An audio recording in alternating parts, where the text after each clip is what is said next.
Smiling slaves,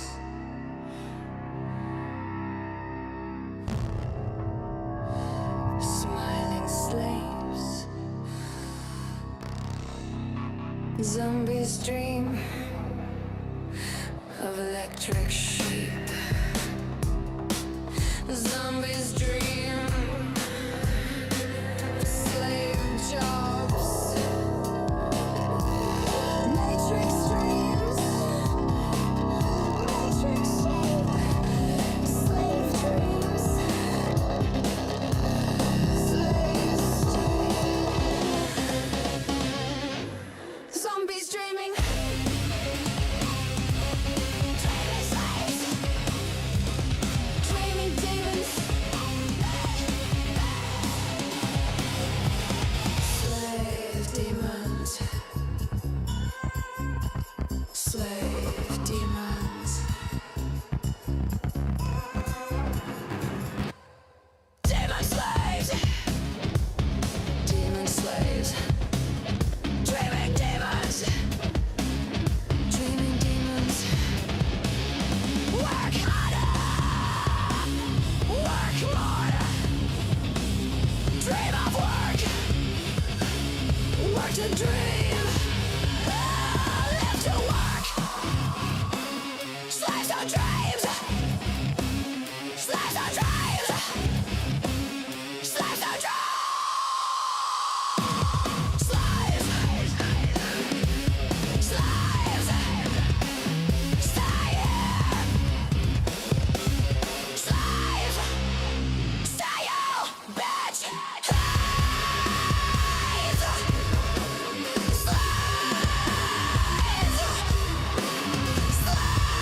slaves, yeah.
Roasting cockroaches on an open fire. The skies fill with crows soaring higher and higher. My ravens stand watchful on guard in a realm filled with dirty liars. I love my ravens and crows. I love my people. I love my people. I love my people. Ravens and crows. Ravens and crows. Zombies and demons. We expose. We expose.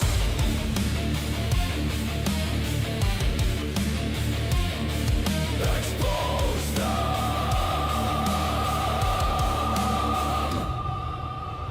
Roasting cockroaches on an open fire. The skies fill with crows soaring higher and higher. My ravens stand watchful on guard in a realm filled with dirty liars. I love my ravens and crows. I love my people. I love my people. I love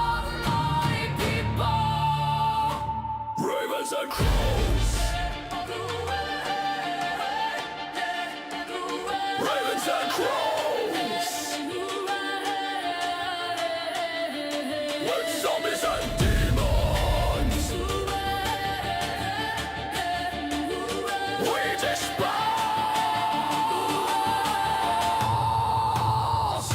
We dispose.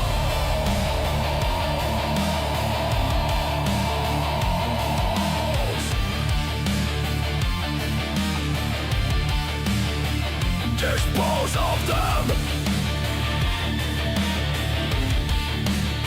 Dispose of them. Roast them. Burn in hell. Burn. Burn. Burn. Burn. Burn!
The future I fight.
Dance in the fire, forever, forever and ever, burn.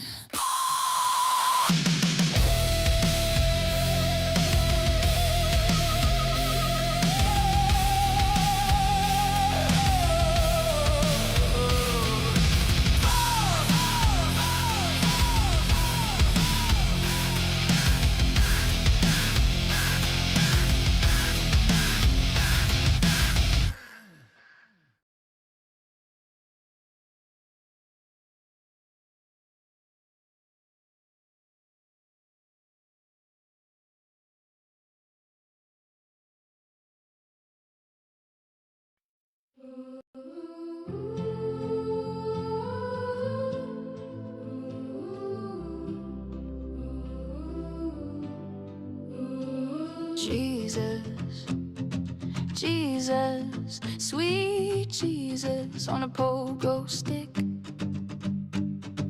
Jesus, Mary and Joseph, Jesus in a tiny tree house, Jesus on roller skates. Black Jesus, my tears, purple and gold, purple and gold. Dolphin Jesus,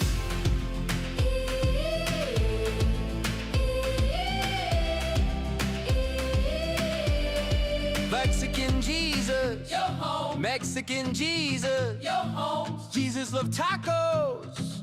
Jesus loves tacos, not putos. No, puto. Jesus loves you.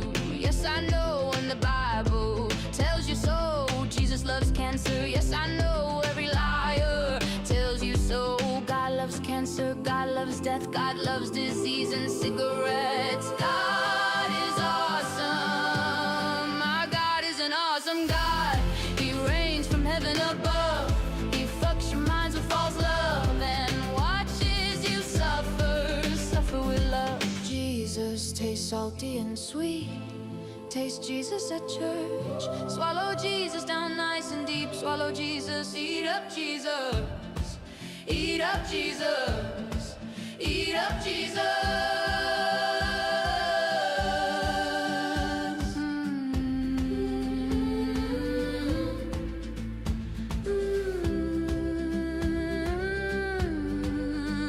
Sweet Jesus, the morning star. Jesus loves you drunks at the bar. Jesus loves the homeless bums. Jesus loves vodka, gin, coke, and rum. Jesus loves you, yes I know, and even tells you so. Jesus loves floods, earthquakes, and tornadoes. He loves you lion hoes. Jesus loves prayers and wishes. He loves to be praised by you dumb bitches. Stop in Jesus.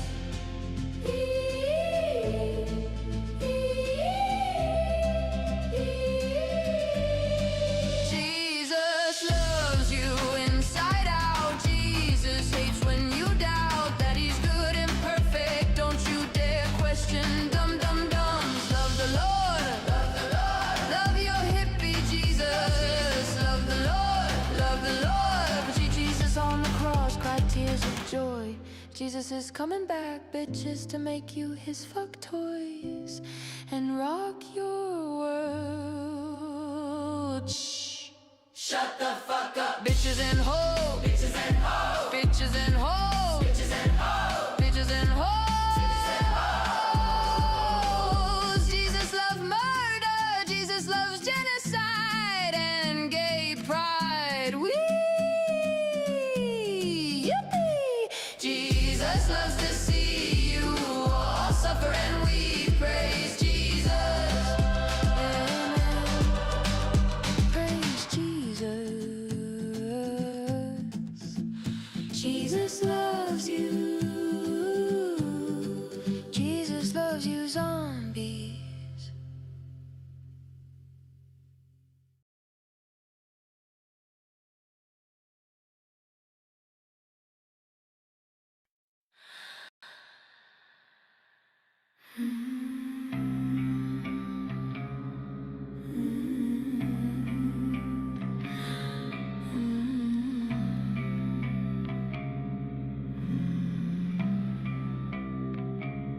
It's my pleasure, El Diablo, my handsome cheeky devil. Glorious, glorious. El Diablo, El Diablo, you come on like a dream. Make my bedroom steam. I love you, El Diablo. I love you, El Diablo. I love your hot show. The hottest show in hell. You cheeky devil. So hot, El Diablo.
the steel don't lie. Thunder cracks, his name's the cry.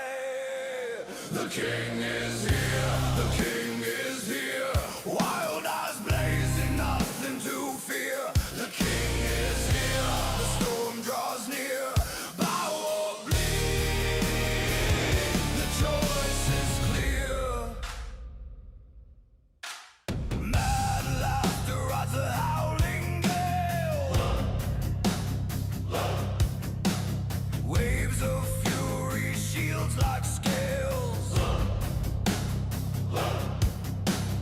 Bones break under the hammer's tail. Flesh and fear, both frail. The king is here, the king is here. Ravens feast, the end is near. The king is here, the storm is clear. Kneel in ashes, taste the spear.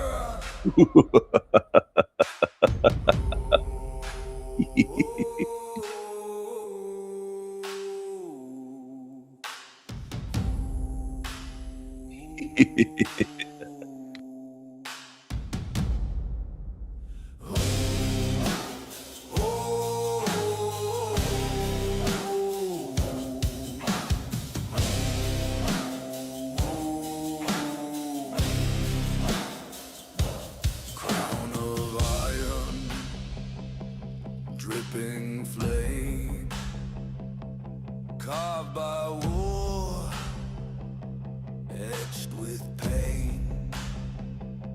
Ravens rise, they call his name. The king is here, forever reign. The king is here, forever reign. Forever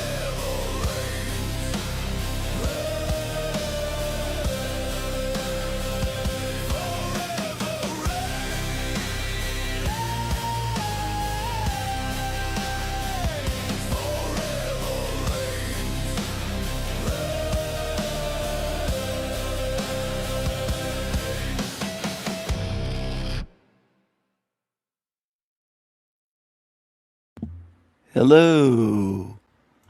Hello. Hello. Hello, Anafe. Hello. Good to see you. It's good to have you here. Hello, traders. It's good to have you here. I hope you're both doing well.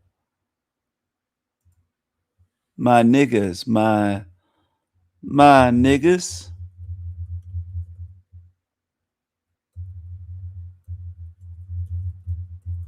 My niggas.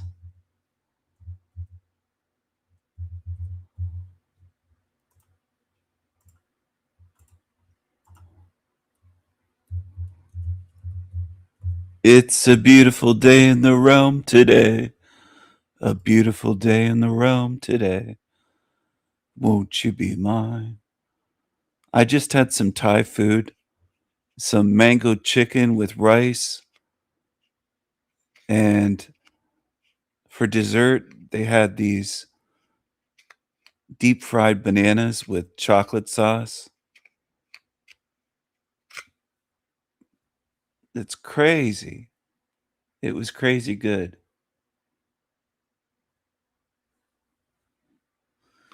A lot of calories, a lot of carbs, but crazy good. Mango chicken with rice. It wasn't ching chong. It wasn't ching chong. It was Thai food. And it was yummy.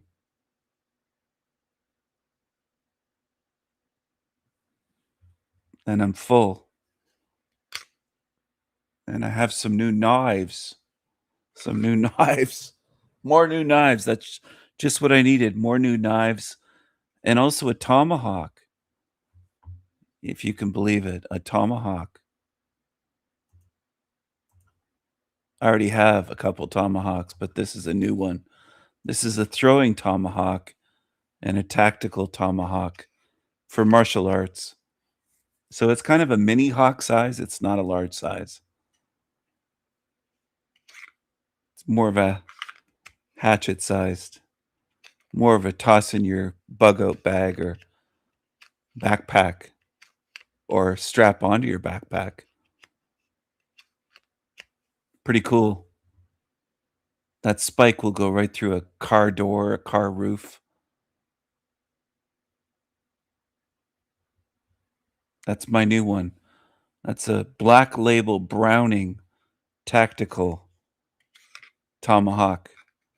Browning, the same company that makes shotguns, weapons. So I'm enjoying that. That just arrived. What else just arrived? I got some more new knives. I'll take pictures of those and maybe make some videos. And I got some new gloves as well that came in today. This is show and tell tonight on my live stream. This is show and tell. Oh my goodness. There's a super fan. Aphrodite Rose, honk honk, Starfire Eater. My goodness. She looks like that Nick Shirley guy, except I think her nose might be bigger than his. And her mouth. I think her mouth is bigger. She's got a bigger mouth. This is, by the way, a video of her talking about me. She likes to talk about me for years. She's a weirdo. Here's a picture of my new gloves. Beautiful, aren't they? They are cold steel tactical gloves, the highest level of cut resistance that you can get in gloves for handling knives and swords and things like that. So the back has a lot of rubber. It's flexible, and those are extra large for the demons out there that like to tune in and like to lie about me. Because that's all they can do is lie.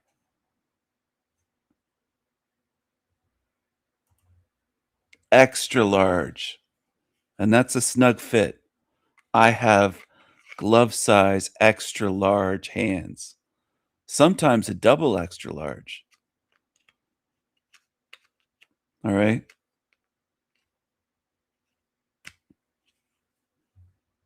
Heavyweight sized.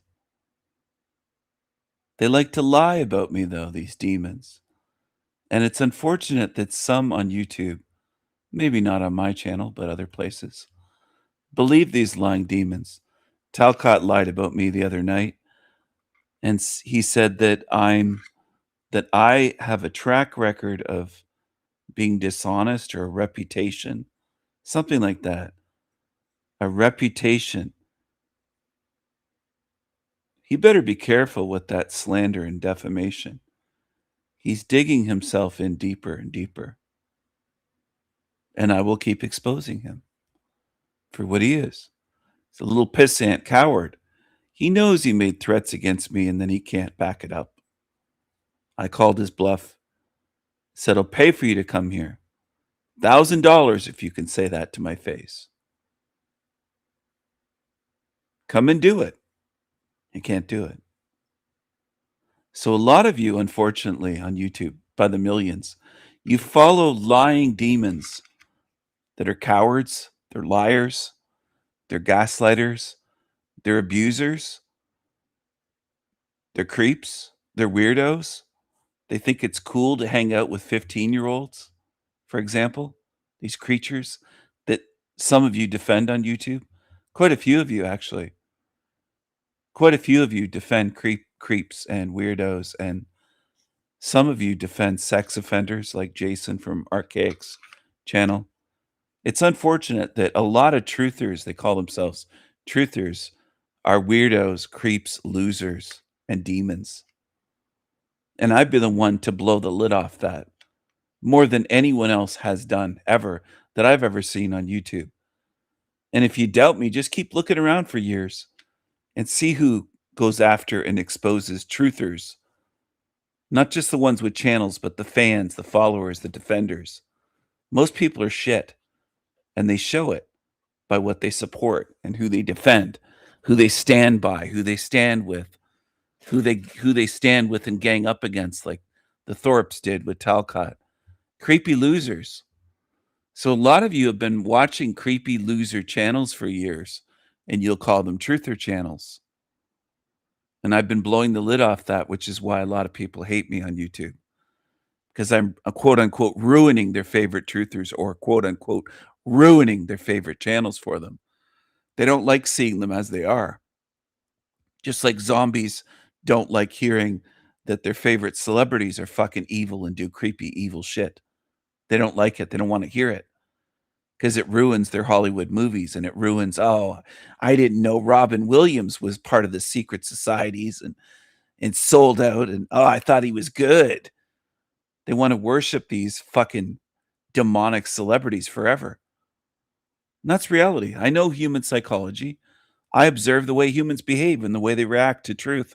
Most of you on earth hate the truth.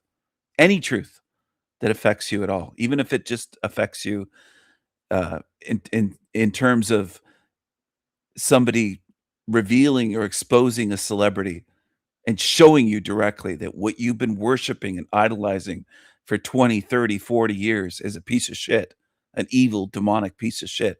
You hate it, most of you. Most of you on earth, you despise it because you're emotionally attached to demons. And I know it. I see it all the time. Not just with celebrities, not just with Hollywood, not just with your favorite rappers or rock stars, or it doesn't matter if they're in movies, music, whatever they're in, whatever it is. Could be a demonic sports hero that's completely part of the club. Whatever it is, most of you are way more attached to that and care more about that, the evil shit that you're fed, that you're entertained by, than you could ever care about the truth. Ever. Ever. Most of you on earth. And you're the same way, by the way, the ones that call yourselves awake. On YouTube, you behave the same way with YouTubers, with their channels, as people do with Hollywood celebrities slash stars slash idols slash demons, is what they really are. You idolize, a lot of you idolize these fake, demonic, creepy, degenerate, perverted YouTubers. And you view them, oh, I love them. And you get all these emotional attachments to absolute trash. And that's reality. And that is why people hate me. That's one of the reasons. It's not the only reason, but it's one of the reasons on YouTube, because I expose the shit that some of you have been down on your knees worshiping, essentially. Worshiping, in some cases, more than you've ever worshiped a religious figure like Jesus. You're worshiping a Talcott or a Jason from Archaics or one of the Thorpes or both of the Thorpes. And it's absolutely disgusting. Or you're worshiping Humpty Dumpty or Howdy McCoskey or Tony Sayers or whatever piece of shit is out there. There's far worse than Tony Sayers. You'll worship a Talcott that's hanging out with 15-year-olds and allegedly, and he's bought drugs for them allegedly, and things like that. And that's what some of you worship. Or you worship convicted sex offenders that were sentenced to 30 years. Hundreds of thousands of you that call yourselves truthers do that. You think nothing of it. So I want to know exactly what you like. What are you? I suspect you're spiritually different from me, but you call yourselves truthers. You have no moral compass, most of you on earth. And I'm not playing a game like AI would analyze this and say, well, he's trying for the moral high ground. I'm calling out this realm as fucking demonic. That's what I'm doing. I'm calling it out and I'm showing it. I'm not just saying, oh, I hate this place or boo hoo. I'm showing you actual demons on YouTube. And most on YouTube don't give a shit. You don't mind following demonic trash. Most on YouTube. If you did mind, the comments all over YouTube would be vastly different from what they are, because almost nobody shows any care. They don't seem to notice that this realm's demonic, and then if it's pointed out, they're just like, "What's wrong with that?" They don't see anything wrong with it.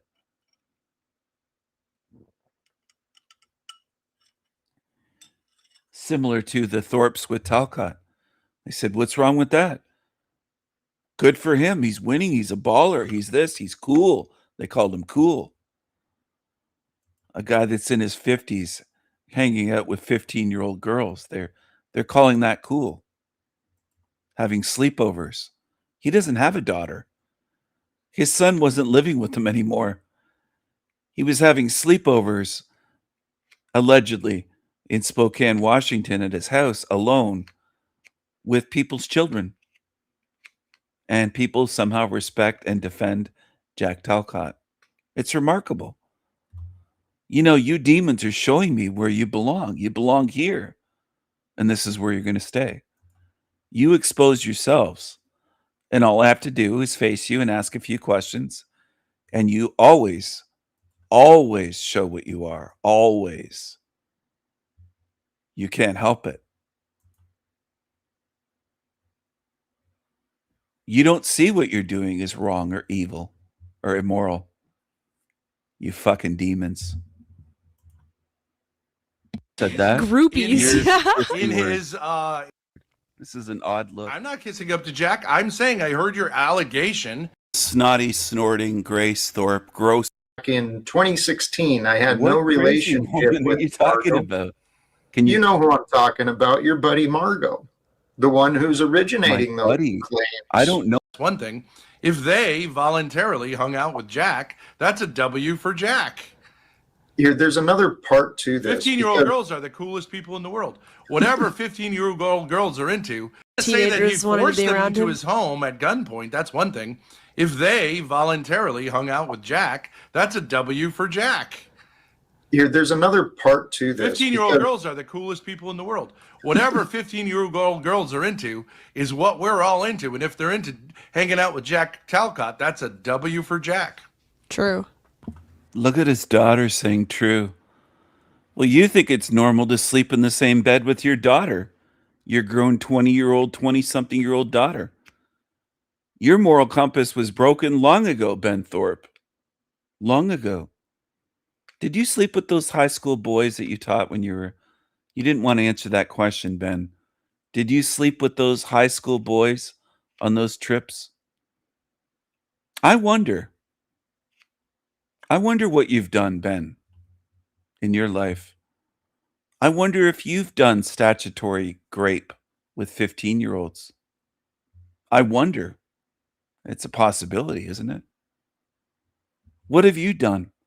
Because why are you defending Jack so much?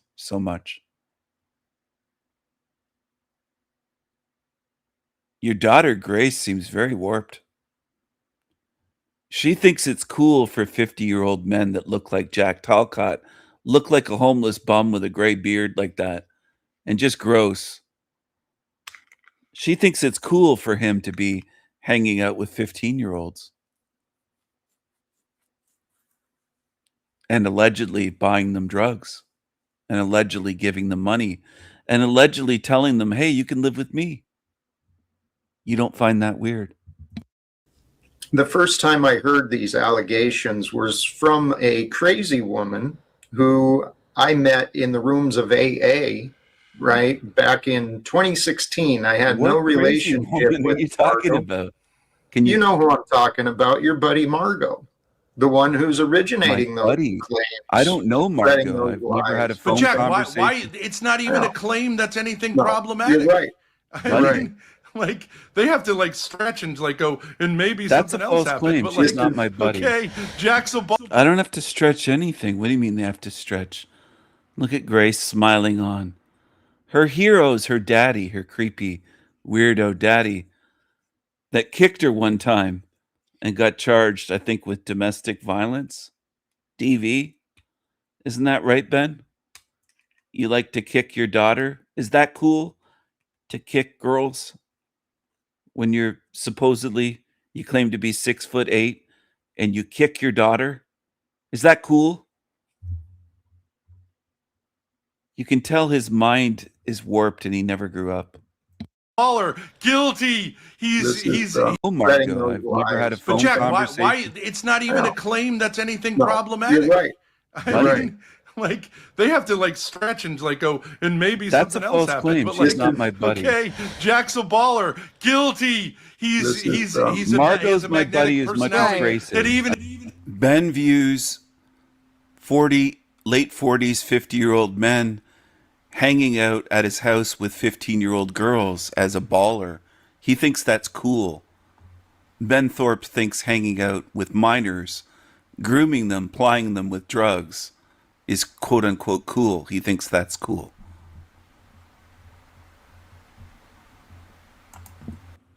I gotta ask my chat, have you all watched this? This is Jack Talcott documentary part 2. I've been putting this together to expose this creature, this piece of shit. I'll drop a link in the chat. Have you been watching my documentary? So far, there's 2 parts in the series. And by the way, I tagged them. I tagged ThorpeTube and Talcott. No response. Interesting. No response.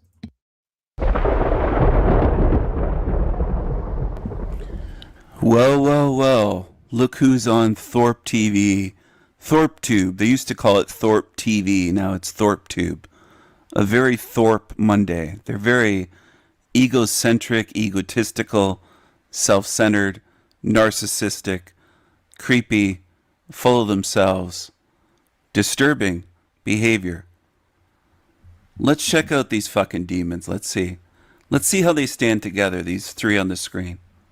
Watch this. It's very revealing.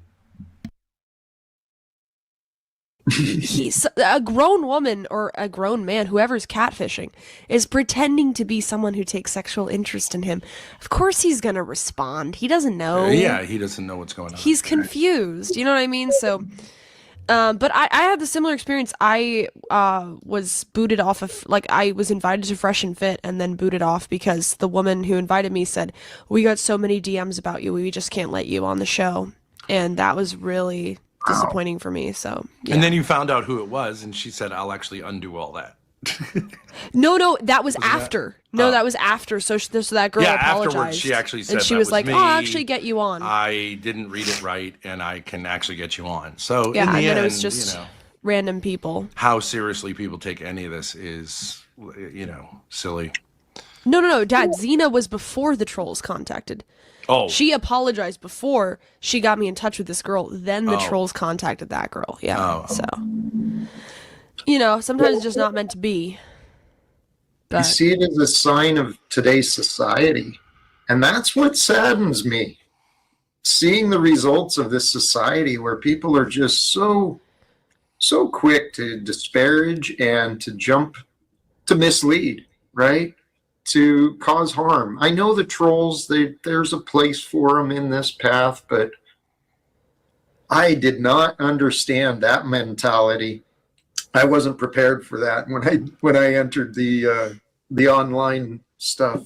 I guess but there is a silver lining depending on exactly how it goes. We have a couple of lawsuits lined up. I think they're going to bring us 6 to 7 figures each, because these were people who were way too big and Delusional. Ben Thorpe.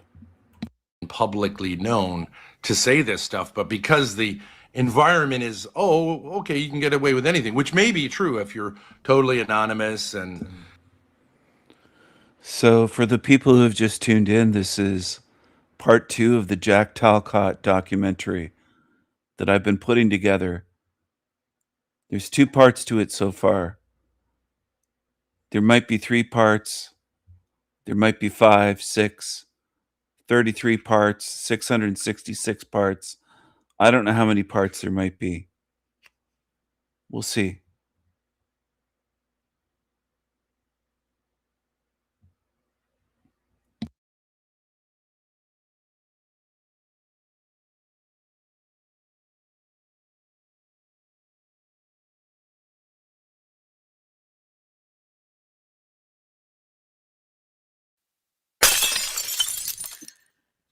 I can understand somebody like King Stephen doing it, which, by the way, he is no longer allowed here, because I tried giving him the benefit of the doubt, tried to let him be here, but he just can't stop being racist and an idiot. So, Racist? What are you talking about? She's calling me racist. This upside down American flag woman is calling me racist. he's no longer welcome here. Aw, gross granny. Aw. Aw. She wore a t-shirt the other day saying, "Make America gay again." Total degenerate. Mental case. If he's welcome other places, that's fine. Oh, is that fine? You can't control all the other places that I'm welcome? Why even mention that? You don't control the internet, woman. I have multiple YouTube channels of my own. You can't control me. I'll use whatever words I feel like saying. You can't take it. You've been cleaning your Facebook of all those red hat morons. I don't blame you. I don't blame you. Because with everything... Yeah, she calls them morons. Anyone who wears a red "Make America Great Again" hat. That's so wrong to her. Make America great again. She has to call it "Make America Gay Again."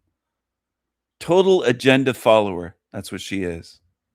That's out, all the Epstein files and everything that is out now. If you still follow Trump, and if you still think he's the greatest president we've ever had, then there's something wrong with you, because he's a pedophile. He's a proven pedophile. She says he's a proven. Wow, she has Trump derangement syndrome, but she also has King Stephen derangement syndrome. That's reality. Gross Granny has King Stephen derangement syndrome. Watch this. Jack exposes Jack. It was a good stream yesterday, and thank you. I appreciated it. Our buddy Tom, he had a birthday, but he wasn't sure. He sure didn't seem very happy with me. Salty Siren. Would you say it's evil to hang out with a teenager in your own home as a grown man, give them money, and buy them drugs? I'm not sure what you're asking. But given what I've... Look at the sour look on his face. You're not sure what she's asking. Her question was very direct and clear.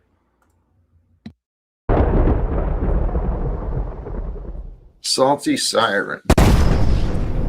Would you say it's evil to hang out with a teenager in your own home as a grown man, give them money, and buy them drugs? I'm not sure what you're asking. But given what I've heard, I'm guessing you've been gossiping, and I'm guessing that's probably some sort of underhanded stab at me, Salty Siren, based upon your past your past ignorant choices as well. So just realize you're not a big part of my experience, so I'll be happy if you leave completely. But I'm assuming you may have been gossiping, and I'm curious to hear what that gossip comes out to be. You're being exposed, tongue-flicking demon. You're being exposed. Lying little bitch. Watch this.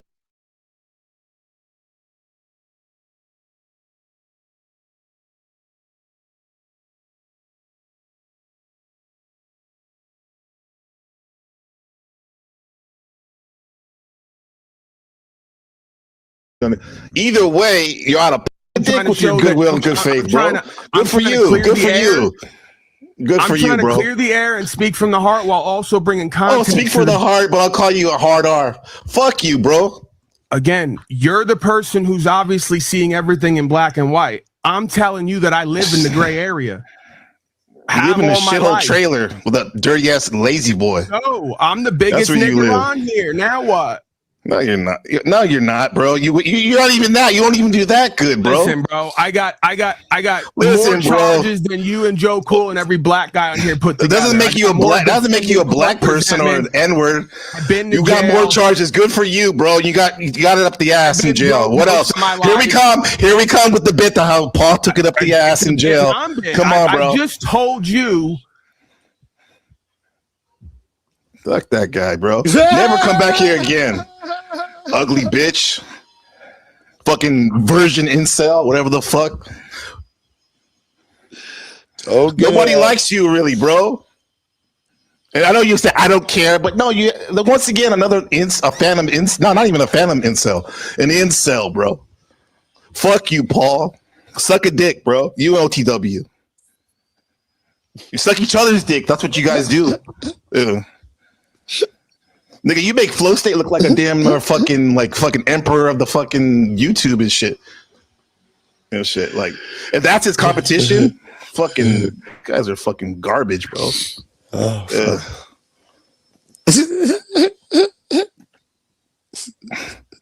I'm mad because because goodwill. you Fuck him, bro. Nigga. I told you ain't Yeah. That's why I'm laughing, nigga. You ain't Bunch of retards, bro. Oh man, like Joe Cool, man. You heard the most shit because these motherfuckers feel so comfortable around you and shit. Because like in I don't know, man. Like I get it. I mean, on the level, not on one level. On the level, I know it's all bullshit. Like these are words, but the intent. If we're gonna play this game online and shit, the intent behind this thing, like these are harmful. These are harmful things. These people are saying, trying to hurt people, bro. And then like they want to play it off, saying it's a bit. First of all, he's coping. He's like using that as an excuse, and second, it's not even funny. You know what I'm saying? So. What's up, man? Talk to me, OG. I gotta let you guys out a bit, yo. The entire time I was thinking, and maybe it's too soon for this. I still think that you need to vent some more. I wouldn't be trying to give advice, but since you asked. Well, what do you think of this? NPC gets so triggered by a word. What do you think of Joe Cool's laugh? What do you think of this shit? What do you think of this shit show? What do you think of this? What do you think of this shit show? What you do to the drug. The drug brings that shit that's already out of you. Where's Hank Tuesday? What's that? You think that's true? Where's Hank Tuesday? He probably rage quit. No, I kicked him off, bro. Oh. He told me to suck a dick, bro. I don't fuck around with people who talk like that, bro. I mean, I called him a couple things. Why didn't I say that to him? You know, we just want to see your video, man. Since we've been up here doing the racism shit. Buddha says, not gonna lie, seeing Frank say those things for 5 minutes straight generally shocked me. I was types. It was an entire thing, man. It's you just said play. that the way you're talking, disrespectful. Savage. They're straight out the jungle. He gets very angry. You said straight out the jungle, huh? Really? Yeah. That's where you think? That's where you think we come from? No, that's not what I think, man. It's You just a said play that. on the stereotypes. It was meant as satire and entertainment. It wasn't a very good job. Again, I didn't initiate it. I was just responding to it. Because you didn't initiate it. You think that's okay to do that? Talk like that? Either the word can or cannot be used. If Joe Cool can use the word, anybody can use the word. I don't It use cannot that be limited word. by race. You don't use that word, never bro. use that word. Again, you ain't grew up in no neighborhood. I could pull the receipts from Chats with Jack. You just said it the other day. I bet Joe you Cool. can. I was on I bet there. you can. Yeah, I can. Not once. I listen to the show all the time. Absolutely, Bro. I think his cognitive ability is off right now, bro. Because you seem to think that the hard R and the A are the same thing, bro. I don't think he understands. Gotcha. I think either way, you're out of pocket, bro, for that shit, bro. Yeah. The difference between hard R and A evolved after the fact. That was not OG Hood stuff. So you understand? What I the say hell? nigga. You What understand? are you I say talking You guys about? didn't grow up in the hood. You didn't You grow up in the LA understand? hood. Yo, This nigga, dude. What hood look did at you grow up in, Gabe? what hood? You sound corny as fuck, bro. You wouldn't even ask the question like that. You ain't from no hood. And even the point is, it's like you're not even taking started hood. accountability for being a weirdo, bro. Being I disrespectful. Yeah, hood okay, or not, no. that's bad form. If you're Yeah, that's offended bad and form. triggered by the fact that I Duh, was bro. engaging in satire and entertainment, then to you as a person, Gabe, I apologize. But for the thing itself, the thing stands as it is, man. It is what it Agreed. is. I'm not Yeah. triggered, and I'm saying it speaks volumes. And Gabe's he's being dramatic right now, but he's doing you a favor. In fact, sometimes that's needed for you to remember how necessary it was, because you don't hear a nigga like me just talking plain. There you go. But A both nigga of like us are me. trying to. Uh-huh. Oh, I love it. Yeah, you're not even listening, bro.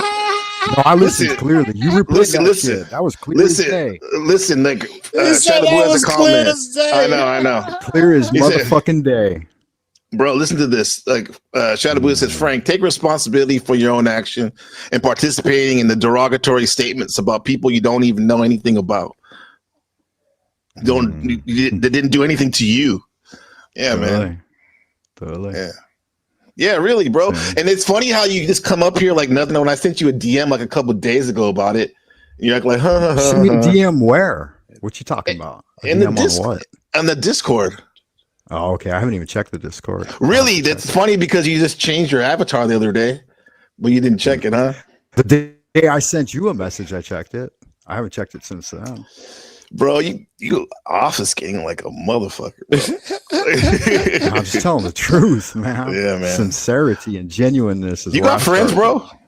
You got friends? Yeah, I got friends. You do? Okay. It could surprise me, bro. It was perfect You're time. fucking weirdo, bro. So here, this was perfect Fucking- timing, and me, I love this shit, bro. Shit, this guy's perfect. I can't take this shit, bro. I'm tired of this. People like this. I know it's. I mean, it doesn't stress me out, but I'm just using it as a whiteboard, bro. Teaching tool. Right. That's how you do it, right? He's very angry. He curses. He yells at people. He's threatened violence a few times. Very bellicose slave. So yeah, I think I'm gonna, and also because Tom already said faggot, and then if I say it, it's like, yeah, I'm going with nigger faggot. So Look at that. Look at this. TML. All right, he So actually. I'm left. going. Yeah, I'm going with nigger faggot. So All right, I mean that's a good answer. Good answer. Yeah, good. I can't even play this shit, bro. It's disgusting, bro. Yeah. Look, Shift has a comment. He said, that wasn't satire, Frank, when commie soldier to President G. Paul waiting to be in line like a bee.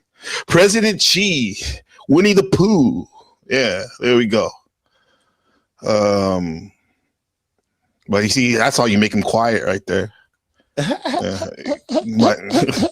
You can't talk about that shit in China. Motherfucking coping when they go there. Yeah. Hey, yeah, exactly. I think like why are you here, bro? Well, he's here for the lesson. When now, I did, clearly.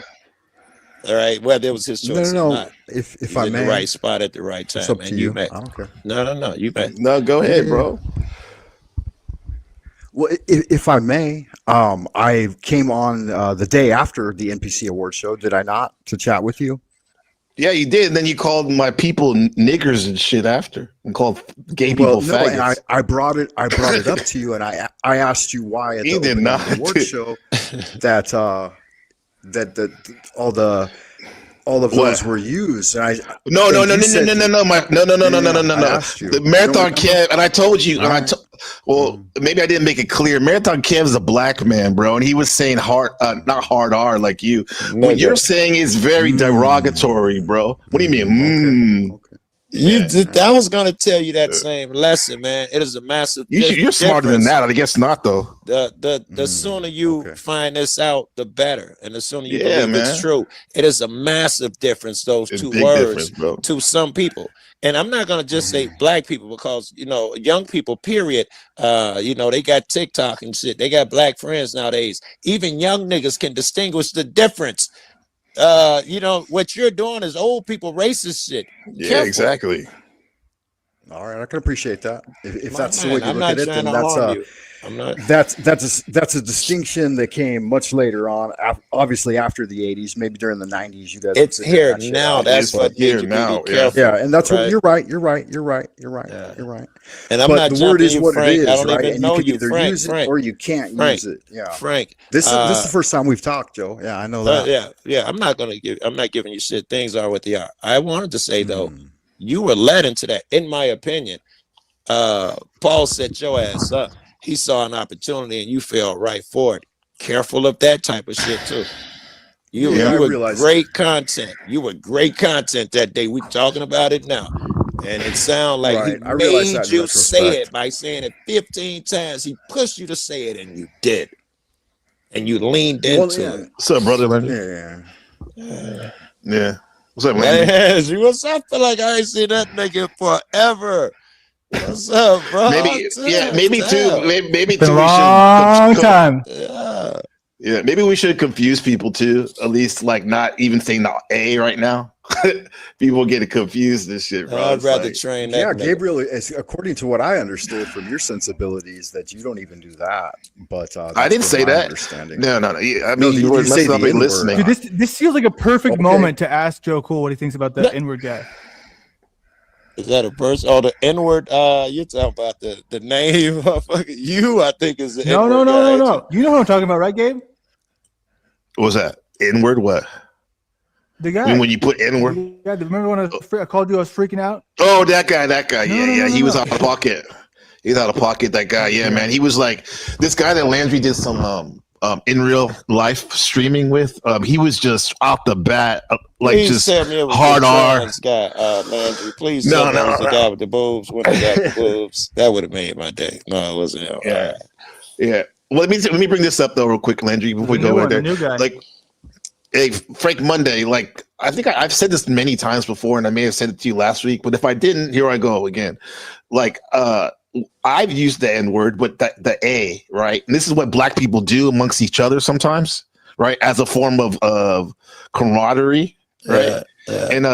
And that's what maybe you're mistaking, which I'm really being open-minded, because I think you should know by now, being 50 years old or whatever you are. Like, you should know that. Yeah, I guess you don't know. I see, Gabe. Yeah. You've been generous. Isn't it No, I see racist it. to say that one group of people can use a word that another group of people can't I use? told to you, dictate black that? people don't use that word. You You're don't. You using a haven't different word. acknowledged the Yeah. distinction of the difference Yeah. yet. You haven't really acknowledged it yet. I wish we I could will pop that not use that word. Easy E clip in there for you guys. Have you guys seen that Easy E clip, right, where he's asked on the news about it? It's different, bro. This is for sure. No, have you seen the Easy E clip where he's It- asked it about doesn't Yes, I've ring seen a- the easy. Bro, I'm more LA than you, bro. And you claim you Yeah, probably sure, live there all your. okay. I am, bro. Bro, like, say that What shit hood you grow hard. up in, man? Bro, What's say, up? bro, What's say, that you represent? What's you that don't even know it's a. you No, shut the, you sound like a cornball, bro. LA? You're a weenie, bro. You've been Like, watching bro. TV. No, I'm yeah. saying, like, no, bro, go to my brother's hood, Harlem 30 Crip, and say that shit. Go to Hoover Deuce, do that shit, bro. Do that shit, bro. Let's see what happens, bro. You're fucking lame, bro. Did you boo him? I remember no, I just put him down. Like, I put him down the thing. Okay. I remember he was trying to be cool with me when this, like, a couple months ago, where he's like, I was in Carson City and I hanged with this person. And it's like, I don't give a fuck about that shit, bro. Nigga, Joe Cool's from fucking Chirac, bro. What the fuck? You think you're like scoring points on us because you're from the hood? People want to get out of the hood, dummy. I've been riding around for years. Best time of my life. Getting out of the hood. What's up, Hank? Oh, it's just hilarious to watch grown men throwing a fit over a couple syllables. What you mean? Throwing a fit? What do you mean throwing a fit? Yeah, I think I've been Hold on. very civil, Hank. What do you mean throwing a fit? I mean what I said. Unpack it, bro. Well, you think it's okay when people call other people hard R? People call me that on my own show. Well, I'm asking you, do you think it's okay? I guess you do, right? I clearly do, because I let them do it on my own show. Yeah. I can't control a motherfucking Hank, so a motherfucker gonna do what they gonna do. It's out of my control. However, do you think it's indicative of something? Yes, Mud Crab, it's okay. especially the way they use it? Do you think it's indicative of a certain mindset? No, That that's not that enough information. is not enough for you because you're a square too. If you say so. But you do understand the distinction between nigga and the hard R, yeah? If you say so. That was a question. I wasn't saying anything. I'll disagree with you. Whatever. What do you mean? We're asking your opinion, bro. My opinion is that I don't get tweaked over a couple syllables. Well, that's you, bro. You said that we'd moved on. Yeah. You're like stuck in something going on. You're in a loop, broke yeah. because we're talking about racism here. Suddenly, the wisest cat in the room, his cat got his tongue. What is that about? Yeah. What is that about? You mean what's that about? After that, it's whatever you say it is. I don't care. Clearly, you don't care. You're disengaging, and it's not like you, man. I'm just saying that's indicative of a thing. This just makes me think about external people. I don't know what that is. Why did you feel so compelled to come in here, Hank? Yeah, exactly. Very good. Because And be he hustile. represents a sector that is needs to be interesting. represented. You know, he's a dude that has gone above bro. Yeah, I'm ideation on simple linguistic terms. Yeah, I'm literally only got on camera too. So there you go. Well, why did you come up here? Yes, Landry, that's a good question. Hey, why you did you get come fucked, up here, man? No, Hank, looking good, baby. Appreciate that hat, Hank. Why did you come up here when there's chaos? That's when you come up. You make that a Sometimes- habit of you. Sometimes it comes when there's order too. Yeah, but why'd you come up here today? What do you have to add to contribute? Well, I just destroyed a narrative that was kind of dumb. I'm not Why sure is it you dumb? said like two words. destroy it, yeah. Did he say two Because- words? You think? Because a couple syllables isn't enough to make me faint. Yeah, I do better than that. A couple syllables You broke think- you, nigga. You can't even speak no more and answer Right. questions. Fuck Of you, course man. not. Of course not. Of course not. We're having a conversation now, but now I can't speak. Of course. Bro, Whatever usually you have say, so much Joe. to say, bro. You claim you're always winning, but I haven't seen any winning today. Of course not. Of course not. That's all you can say, bro. What are you, Sure. a robot? Yeah, I'm a robot now. Go ahead.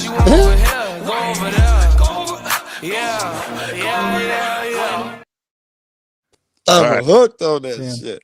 Yeah. Who's next? Oh, that. Yeah, You know, hooked. that just Kevin I should can't. I never know. sold Call me that Brown's shit. boy, Go ahead. but I always I Brown's have a little boy? moment when I see that sort of the disengaging there, right, where he's just totally not even having an argument. I just think, is there any dollar bills in this guy's pocket for coming over here to make this argument? Because he had nothing. I don't know. I don't think so. I will throw it in my head. I hadn't even considered anything like that. What I would have thought and what I did think was that he felt some type of way about that, some trauma, if I can use that language. And he thought he'd get it out and just blurt it out like a kid. Y'all getting triggered over 2 words. Right, like You trigger, know- like bro, like he said trigger. Thank you for the donation $2. Which is funny. He put 333. He knows this. 333 is Karanzan, the demon of chaos, bro. That's his sign. Like so, bro. You say That's you're triggered. funny. Like people get triggered. Somewhere. I'm not. It's not like we're not like the stoic meeting club where you can't get triggered. I've been No. Fuck, You have. Yeah. I've been kind with this gentleman. Being triggered is part of my brand, bro. I'm a Blaxican. I got that fire in me, bro. Like, And bro, sometimes both approaches. I thought that's what I've been thinking the whole time in my head. I'd rather be 2 separate approaches. I was digging him giving it hot, me giving it cool. That's what dude needed. That was my opinion. Everything was working out fine. Yeah, it was. But what is? Oh, Frank, here you go. He got another comment. Shadow Buddha's getting your ass. It says he's saying Frank saying derogatory statements about Austin Murphy, Arpool. That's in that video. And others part of the Tao you claim to follow. Explain. Buddhism is about ending suffering, Those trying to are find just inner peace. random names in the chat. Those aren't representative of people that I know or that I've talked to directly, and it was just done in the spirit of satire and entertainment. It had nothing to do with them, and they knew it. If they were listening, everything being said was done at that level, and none of it was meant towards any person or any groups of people. I remember you totally fucking jokes. Yeah, remember you said that you said black It was people. jokes It's on hard to find a black stereotypes. person that's sober for 86 days. Is that Yeah, satire? if not, we were putting up a mirror to the societal understanding of that stereotype. Wow, bro, you're a At spin least that's doctor. what You're I almost was good doing as from you're an almost as good as Who is Bill O'Reilly. Who No is we? spin You zone. and- It's just at an you and intellectual Paul? level. That's what I was doing. I was Hey, analyzing so statistics Intellectual. is this a bad time for a funny story? from an intellectual perspective. I said. We'll take a break real quick on that. Go ahead. Well, you know What's the the story. story? I think it's real, and I don't get to see Joe Cool often, and you're here as well. We've already talked about it a little bit. We didn't go too hard into it, but here's essentially what happened. Right, me, I don't say hard R. You can't really, No. catch me saying it. It's just because I don't pick that battle. It's I don't really see the value in it. However, a guy, I meet him, a fan of Darren. He wants to hang out. We're hanging out. He within 10 minutes drops his first hard R. I'm like, okay. 15, we get another 2, 3, and then all fucking night, dude, maybe 50, 60 by the time we get done. Wait, And how this ends? Go ahead. I was gonna say hard R, good. not the shit Hard I said. R, bro. Hard and loud R. All right.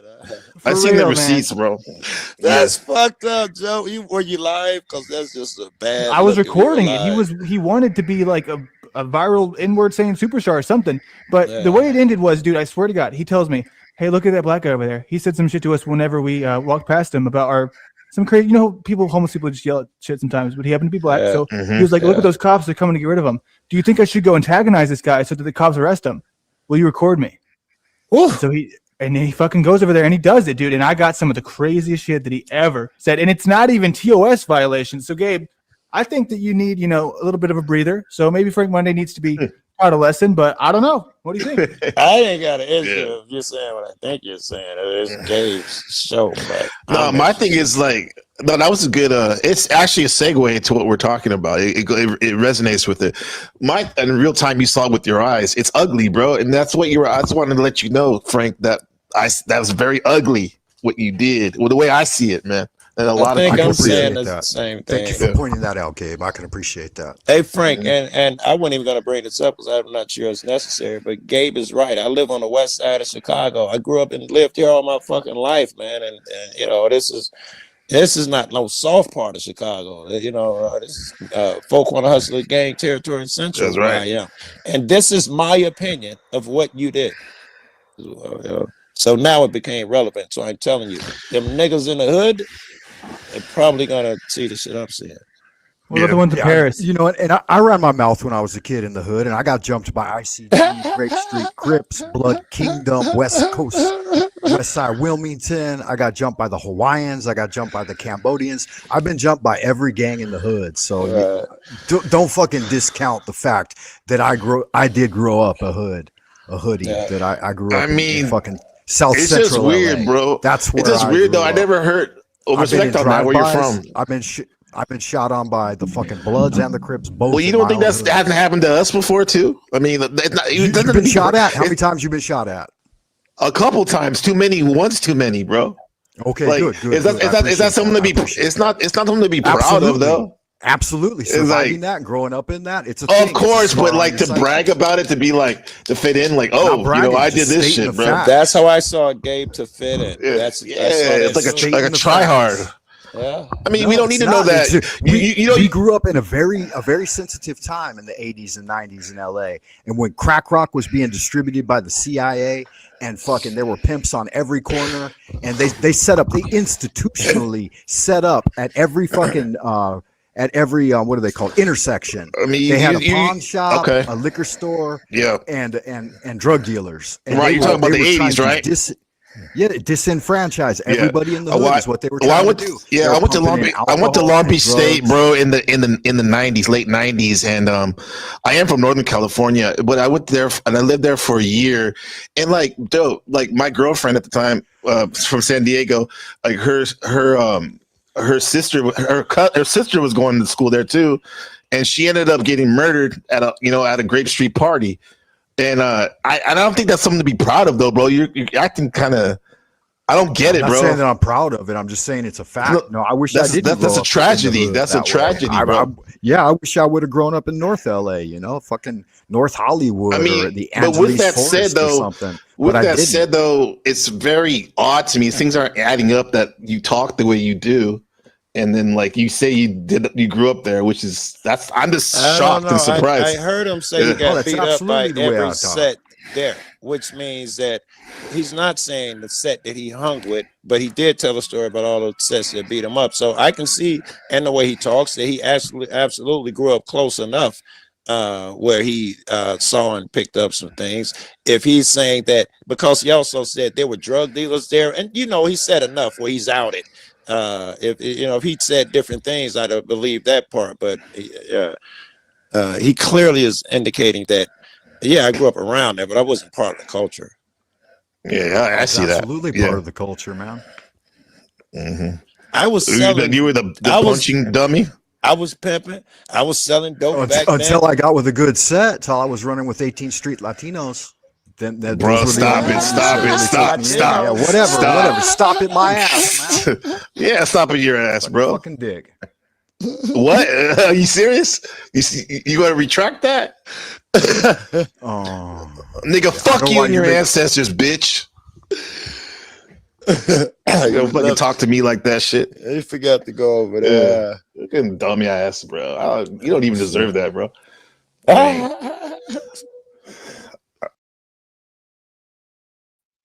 Take a breather. Fucking weirdo, bro. Take a moment. Take a breather. No, I guess I'm not really surprised that he had the gall to come up here. Right. It's like, but hey, man, he did. But you don't get any points from me for that. It shows me you're a tryhard. You don't have any real friends probably, and this is like the closest you got. And this is what you do. You spin on the hand that's actually kind to you, and don't forget that shit, bro. I mean, I'll move on. I can forgive, but fuck you, bro. Fuck you in your China. See, whatever the fuck you live. In the spirit of, since we're doing a racism shit, can we? Les Landry still up here? Can he? Yeah, what's that, Landry? Vid and can you show the vid, Landry?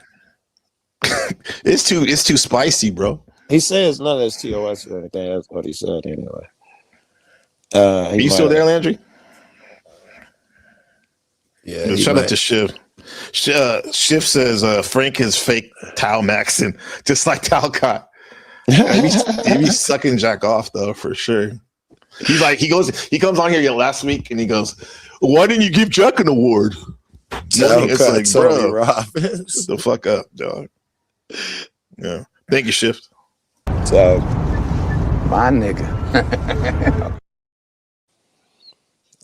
He don't understand. Frank, you don't even understand what just popped up on that screen, do you? Lindsay, the coast is clear. You can come back up.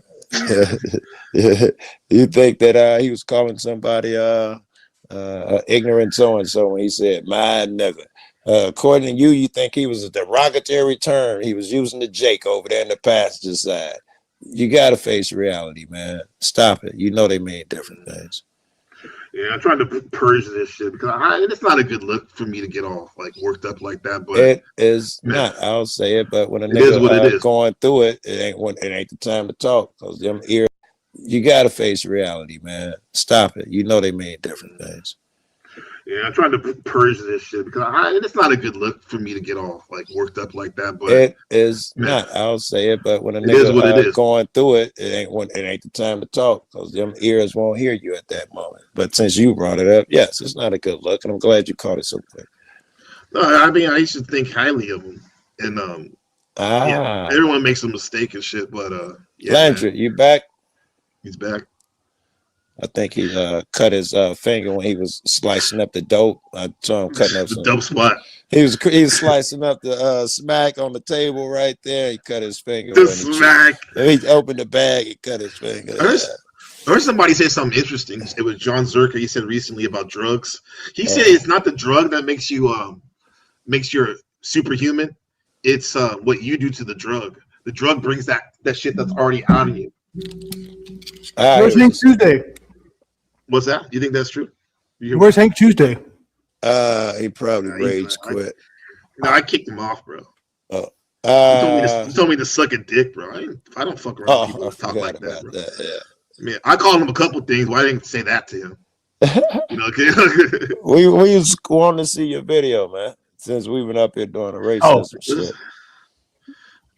Buddhist is not gonna lie. Seeing Frank say those things for 5 minutes straight generally shocked me. I was Buddha. But that would have been apparent, if not obvious, in the way he was talking. Yeah. So how many? Say you got him at? Wait a second. Somebody's backstage. I think they're upset. Hold on. I don't know if I should bring them on as a guest.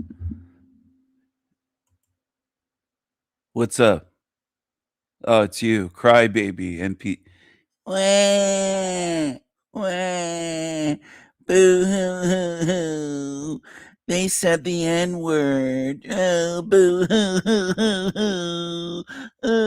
Wah, wah, wah.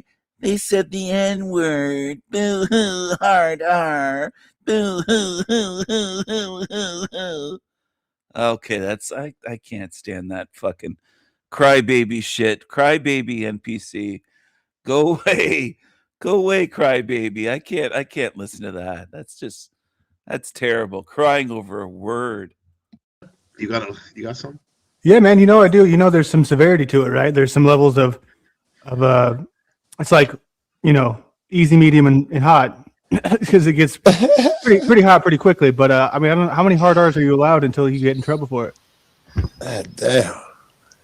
Is this wait, hold on real quick. Lindsay, excuse me, Landry. Lindsay, thank you for telling me. But you guys didn't tell me my mic was fucked up. Thank you, Lindsay, for telling me. Is this Paul? Yeah, Paul, you are being a little bitch too on that. No, a big bitch. If that's Paul, that Patriot Hub, is that him? Yep, that's Paul. That's Paul boy. Yeah, he was a fucking punk last week when he was encouraging OTW to strike my channel. Like, and then yeah, and then like then he was talking about that's another guy. He says he claimed he was around black people growing up talking like that shit, bro. Yeah. I don't get it. It don't add up to me, bro. You know, a lot of it that pear-shaped bitch, Paul. Damn. Whew. Go ahead. I think this is the perfect time for this. Yeah, I think it is. Maybe it is. I mean, we all in at this point. There we go. There's a hard R in there. Is it allowed? Well, we putting about 20 up here since I've been up here. Really? Okay, so we're good. Yeah. I mean, I don't know.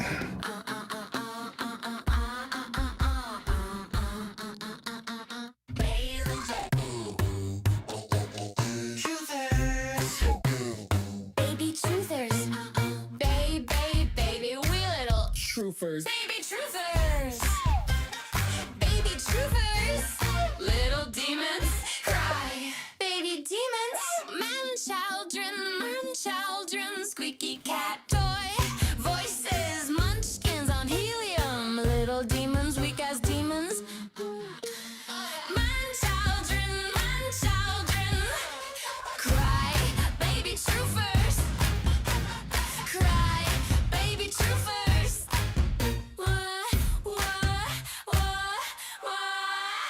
Go to your safe spaces. Get to your safe spaces. Get your Kool-Aid, go and play. Get your crayons and coloring books. Get your cookies, bitch and wine, blame and cry.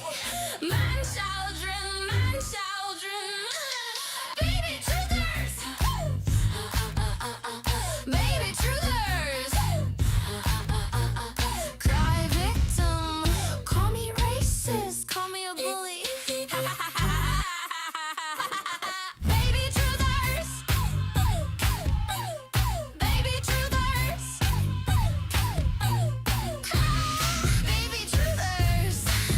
truthers. Cry victim. Call me racist. Call me a bully. Baby truthers.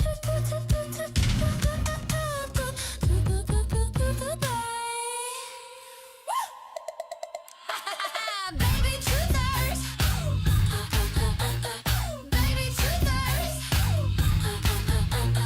Baby truthers. Why, baby truthers. Pathetic.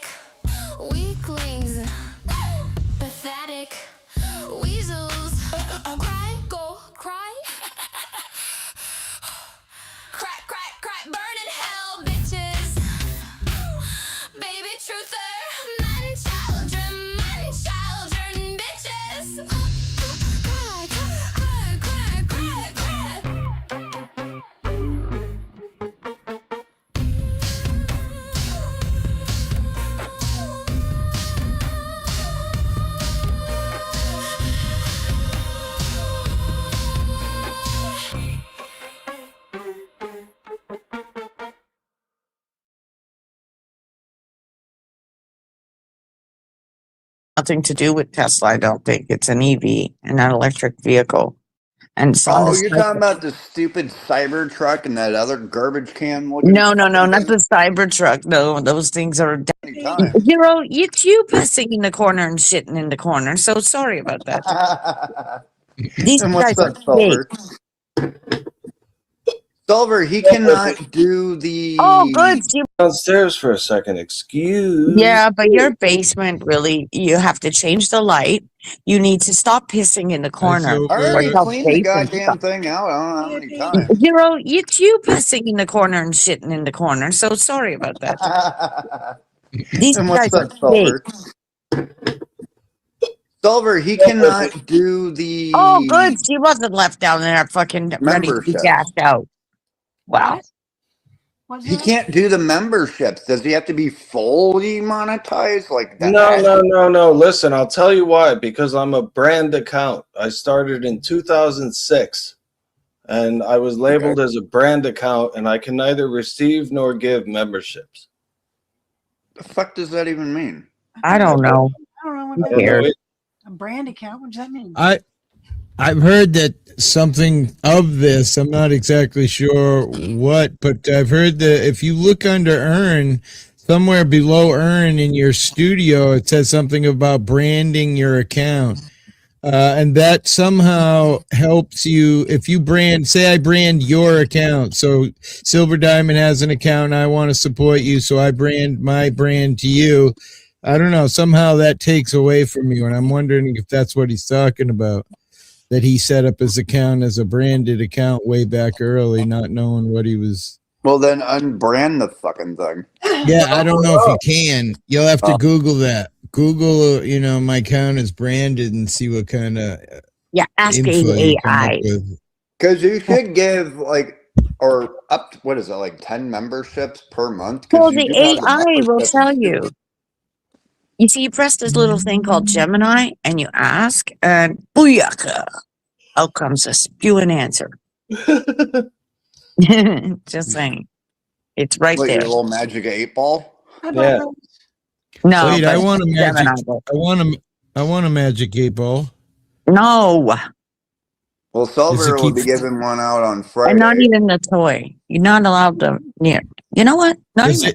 does it keep refilling itself? Like I can do a gram and then magically No, it there's does 3.5 not. grams again? Oh, or- he's talking about Oh, not It that goes kind of in- 8-ball. It goes into the Yeah. side pocket or Oh, now you a can corner. get Silver's email so you can get your nipple tassel thingies. Nipple covers. Did what's her name not give you my email? Nope, I never got Wow. anything from AJOT.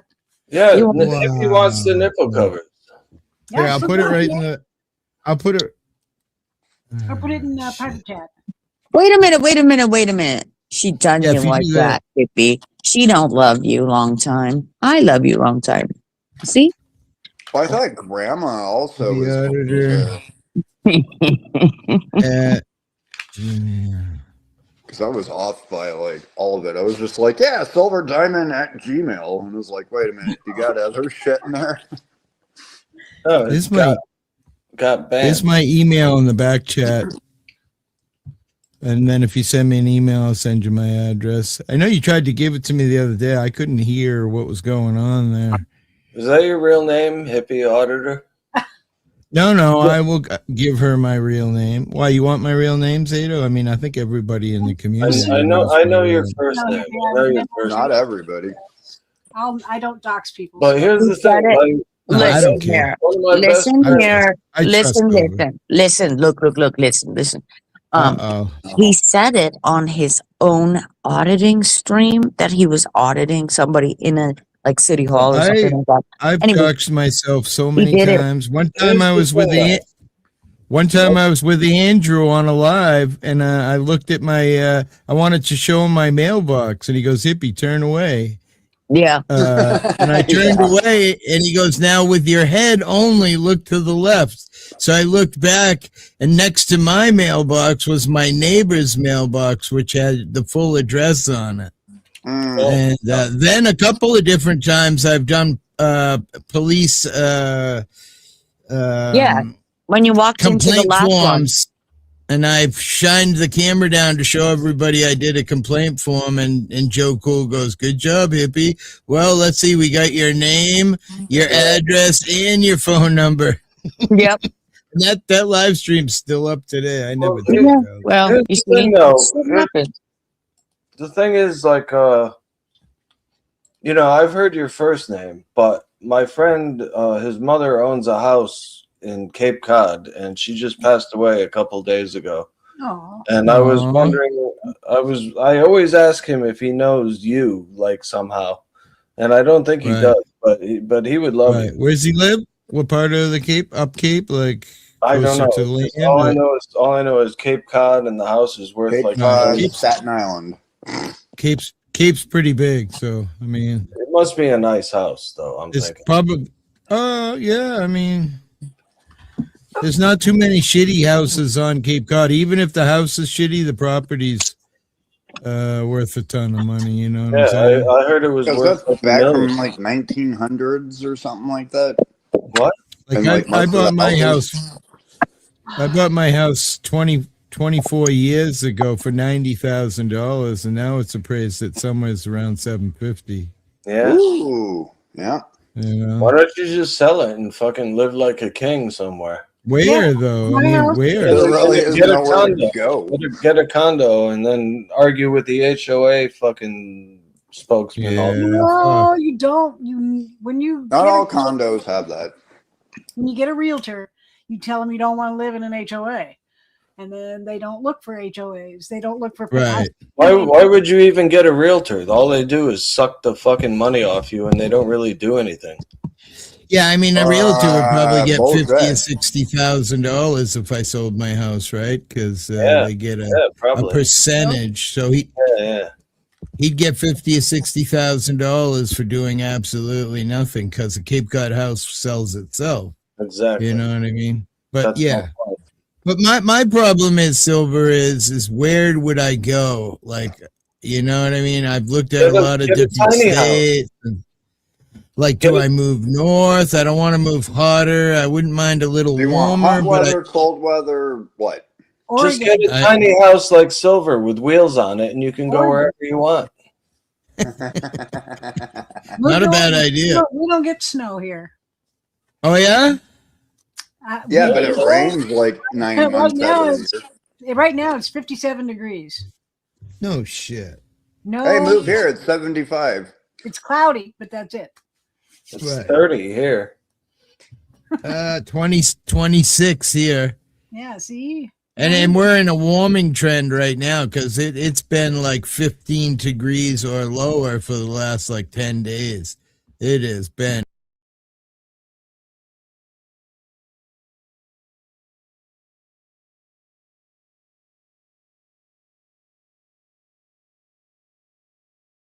This is El Diablo Radio International, the greatest show in hell. Nobody does it better. Nobody. This little video here is from Love Covered Life podcast. The title is I Died and Asked God the Purpose of Life. I had what we now call a near-death experience in Shawnee Mission, Kansas. I'm from Kansas, born and raised Lutheran, very conservative religious family, by the way, a very conservative part of the country. But a loving family, no drama or anything to speak of. I was 3 days after my 22nd birthday. I was just graduating from Kansas State University. I hated change so much that I intended to marry a little boy I met in the 7th grade whose name was Bob Clark. My maiden name was Clark, and I thought, this is great. I can keep on being Kim Clark. That was my plan. And he was also a Lutheran and a neighbor. So all of our families, everything was set. And I was happy about that. God had different plans. As it turns out, I I had an expired driver's license, and I decided to buy a car. Again, one that Bob Clark had determined was practical for me, which was a Volkswagen Squareback. I mean, I had no mind of my own. It was like, okay, it was either my dad, my grandpa, or Bob Clark that was actually telling me what to do. And that's what the women in my family did. They served the men, and I was raised that way. And boy, did I turn out different. But that's my husband's story, not mine. So my dad took me on May 25th, 1970, to the Shawnee Mission Department of Motor Vehicles, where I did apply for a license, and I had to renew my driver's license because in college, I never needed to drive. I just let it expire. And where I had, by the way, and this becomes relevant, I didn't pass my driver's test that time because I could not parallel park. I couldn't get my body within 3 feet of, or my car within 3 feet of the curb. And my body was in the car, so that all counts. Anyway, I'm going to tell you my dad's memory, because I have no memory beyond waiting for literally my number to come up. And that's where I began to figure out, but only in retrospect, how funny God is. I mean, God is truly a stitch if you just tune into that channel. So I was waiting for my number to come up. And I remember telling my dad I felt funny, but that's curtains for the whole day. But he did tell me that there weren't any chairs, but apparently I signed everything appropriately, and we were leaving the building, and he noticed my complexion was white on white, and then I collapsed into and through his arms onto the sidewalk outside of the building, blocking both the entrance and the exit.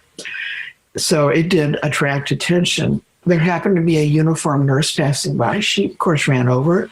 She decided I wasn't breathing, and she couldn't discern a pulse. So this is just before 911 in the country. So the volunteer fire department from Shawnee Mission arrived, and then an ambulance was called from a hospital in Kansas City, Missouri.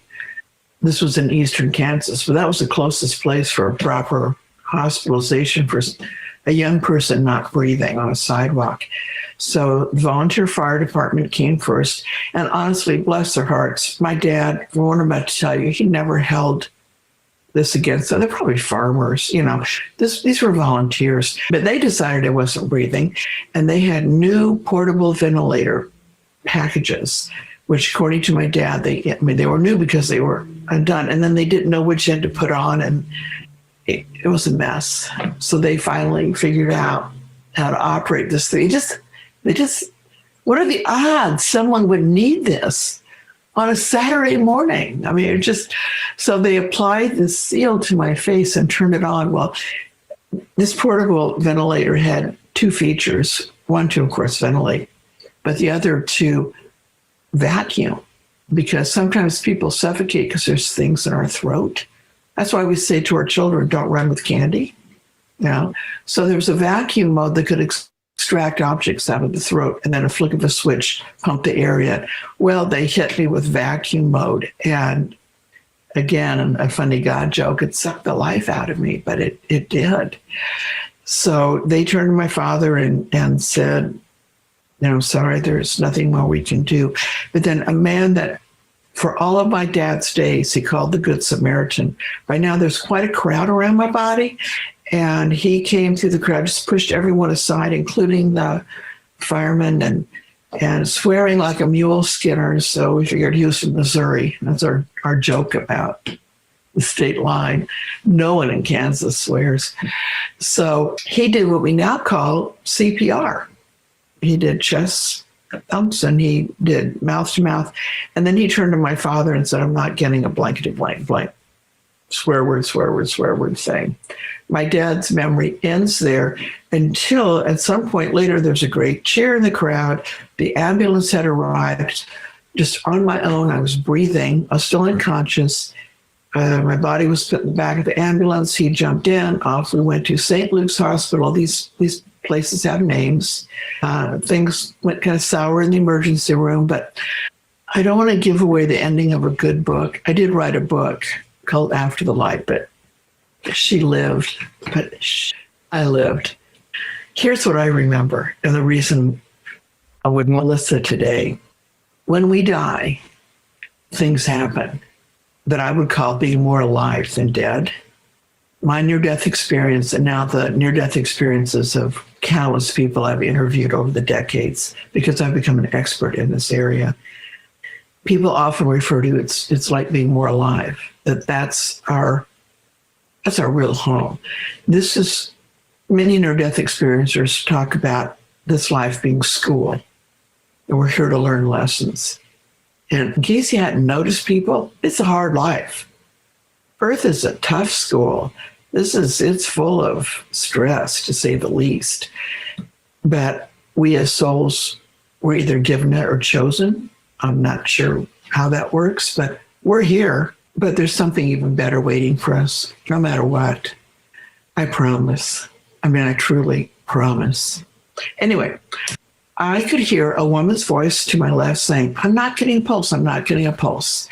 And I turned to her with the same sense of reality with which I'm now speaking and said, of course you're getting a pulse. Otherwise, I wouldn't be talking. And I really felt like I was using my voice and my eyes and my jaw. But she ignored me. And this went on for a while. I got to say, I got annoyed, because who likes to be ignored? Especially when people are thinking you're dead.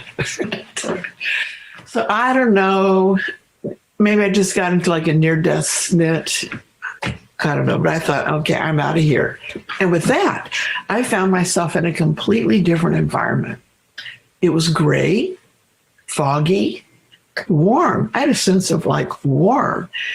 And I emotionally felt like I was waiting for something with the same confidence I would have with my boarding pass at the gate as we're boarding a plane. I mean, it was just, I had no anxiety, no, gee, where am I? It was like, oh, okay.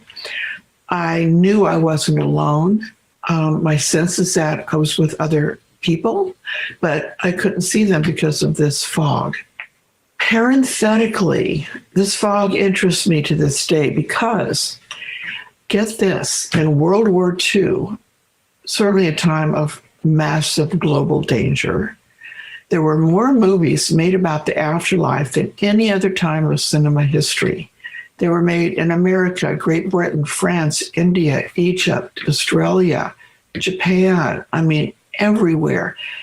Start looking for these old movies. 100% of the ones I've come across, and I collect them, have to do with fog.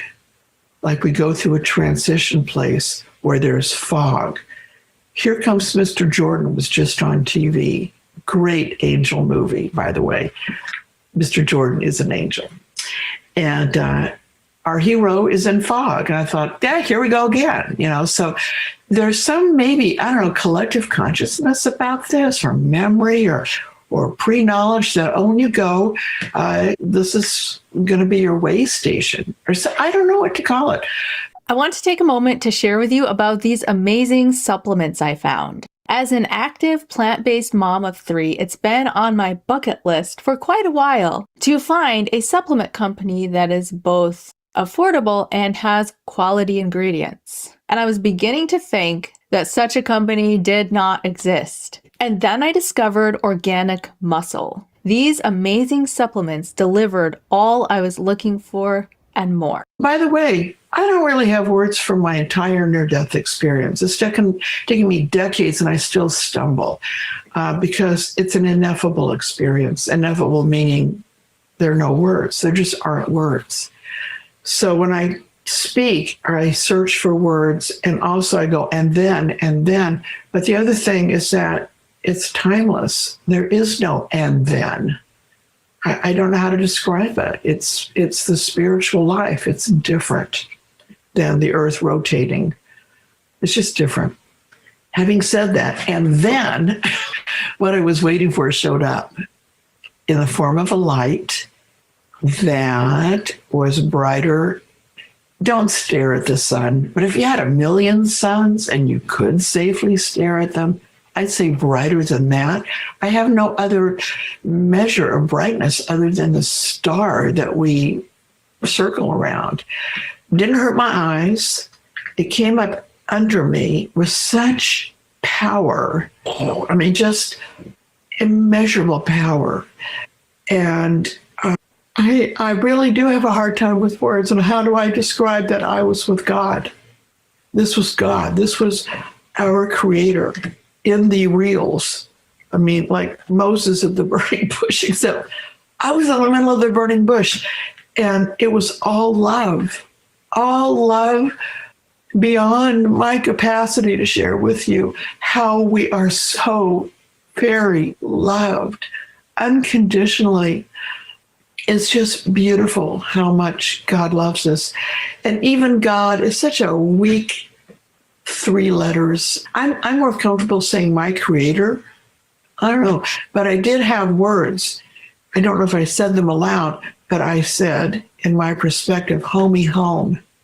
I later learned in sharing all this with my parents that when I was little and learning language, and we'd been away from the neighborhood and we were pulling up to the house, I'd go, homie home, homie home. I was probably about 2, you know. It was a Gucci goo moment for my folks, but I don't remember that. But by golly, in the presence of my creator, I said homie home, and I was homie home. This light, or the light of God, or whatever you want to call it, spread out under me in all directions. And as if I had eyes, like Superman eyes, because again, the brightness was incredible, but also didn't hurt. I could see it spreading out all directions in a linear fashion, like forever. And at the same time, it was layering on top of itself. And I was just given to know, as they say, that I was beholding eternity. And it wasn't just time, as we describe it, it was also dimensions. And they were literally endless. And it was staggering, and yet not bad. I mean, I was in ecstasy. If people say, is there a heaven? I'd say, well, yeah. And it's being in God's love, which we can find on earth, by the way. This doesn't have to happen when we die. We can summon that up right now. It's called be nice to others. There's God. Like, hello. So I ask questions. I ask questions any fool would ask in the presence of the Lord. Basically, what the heck is going on? And, you know, why are we born? And what about pain and suffering? And there was a niggling part of my brain going, gee, that was a profound question, Kim. And the answers I got back, I wasn't being informed, I was remembering. And if I could have smacked, if I'd had a head, I would have smacked it and gone, oh yeah. So why are we born? Well, we pretty much begged for it. And what about pain and suffering? Well, that's the fast track back to our source, which is God again. On it went. I thought I was, you know, I had no ego really, but nonetheless, upon reflection, gee, I asked good questions. But then I got information I didn't ask about and fought, and that was, I was being sent back, and it was like, okay, God's fallible after all. Big mistake. No. Not happening. You blew it now, God. So I said, no, anyone would. Seriously, anyone would. And God basically said yes. And we had this ping pong game. Well, on earth, we do have free will. I have evidence of that.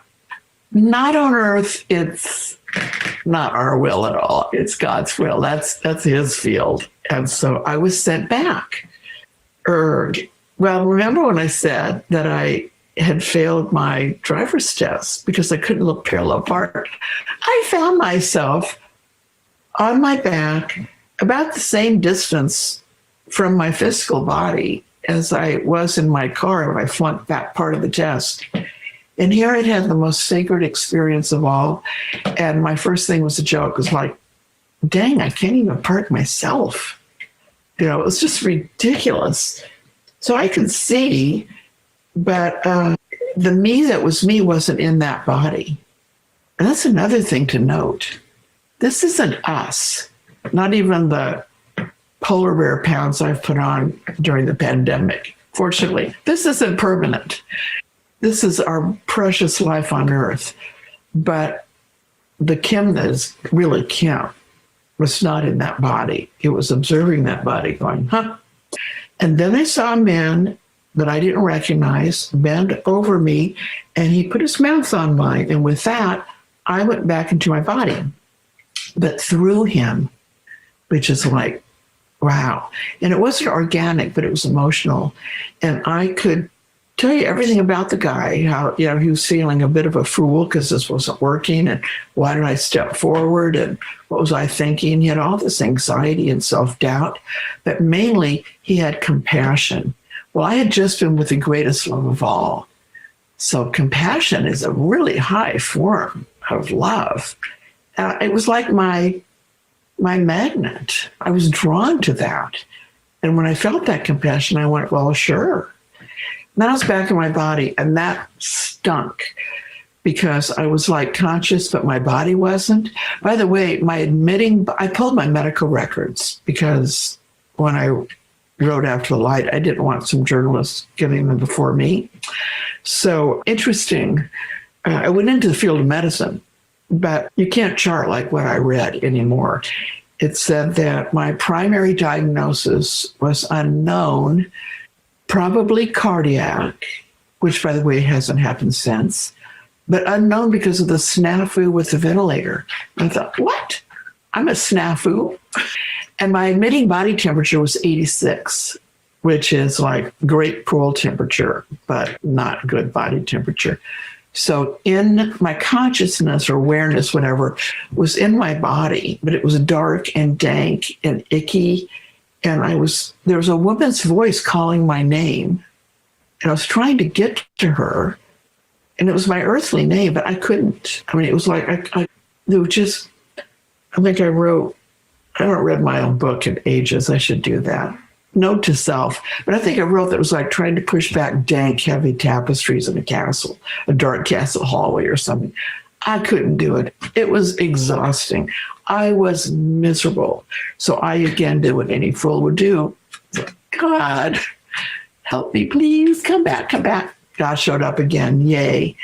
And I said, take me home. This ain't working. So the communication between God and myself was not in English or even in words. Upon reflection, I would call it a combination of math and music. So skeptics frequently say, oh, near-death experiencers just get what they expect. Well, no, dude, they don't, because I have no math skills and I have no music skills. I mean, seriously, our choir director in church was my piano teacher. He quit on me, not vice versa, because I couldn't even get through Song of the Volga Boatman. Da-da-da. And in church to this day, I'm just asked to lip sync. I mean, it's bad. And so here is God, though, communicating and vice versa in this combination. Also, by the way, a lot of brain science going on now. And it seems up to about age 10, the brain doesn't know the difference between math and music. So the common wisdom is now expose your young children to music because it'll help their math skills down the line when that window closes. So when God built us, he did a really good job. Very functional, our bodies. Anyway, God opened up a portal or a window or something to my right. And I was told that this was my heaven, but that was also my border. I crossed that border and there'd be no coming back. So I was like, okay, see ya. But what I saw was interesting because it was so beautiful. Oh my gosh. It was like a meadow with countless blades of grass kind of blowing in the breeze. And off in the distance, sort of a white fence thing. And some beyond that, low shrubbery or trees or something. It looked like Kentucky. And to skeptics, I would also say, I've never been to the state of Kentucky. Back to you get what you expect. I did not expect Kentucky, but I've seen calendar pictures of Kentucky since then. And that's what Kentucky looks like. I thought, well, dang. Except that the colors were not of earth. The grass wasn't green. It was green. And the sky wasn't blue. It was blue. And also, I was aware of every blade of grass It was, and the grass had awareness. It was life. God made life. And if it grows, and even if it doesn't have a face, it's life. And so I was heading into there. And then God, and again, even using the word God, it's just so lame, but that's what I got. Said, well, wait, where's that effect? Before you do that, and there's a big, brilliant flash of light. And I was told that if I chose to live, this is where I'd be spending my days. And it was no map. Oh, thank you. But it was where mountains met water. That's all I saw. Well, it wasn't Kansas. So it was like, meant nothing to me. So I'm going to Kentucky or wherever, that form of my heaven. And then another flash that grabbed my attention. And it was like a gallery of people. And I was told that if I chose to live, I would be heavily interacting with those people. And they actually had captions underneath them I could read, very mundane. I come from peasant stock and nothing has changed, nothing highfalutin like you're going to be rich and famous or anything. They were just like next door neighbor, best friend, mentor, colleague, just stuff. And I didn't know any of them. So it's like, I'm going to heaven. And I swear, almost through that window thing, I came this close, when there was another flash and it showed me being of service. Something I never had done. I was spoiled. I was firstborn spoiled. You know, grandparents, parents, I mean, I was it. I was used to being served. But I looked at me being of service and I went, cool. Well, who knew God was a hippie? I guess cool meant, yeah, man, I don't know. But I was back, and I was back for good. And to this day, God and I have an argument about, was that a choice or a trick? But I would say I was sent back, though, to serve.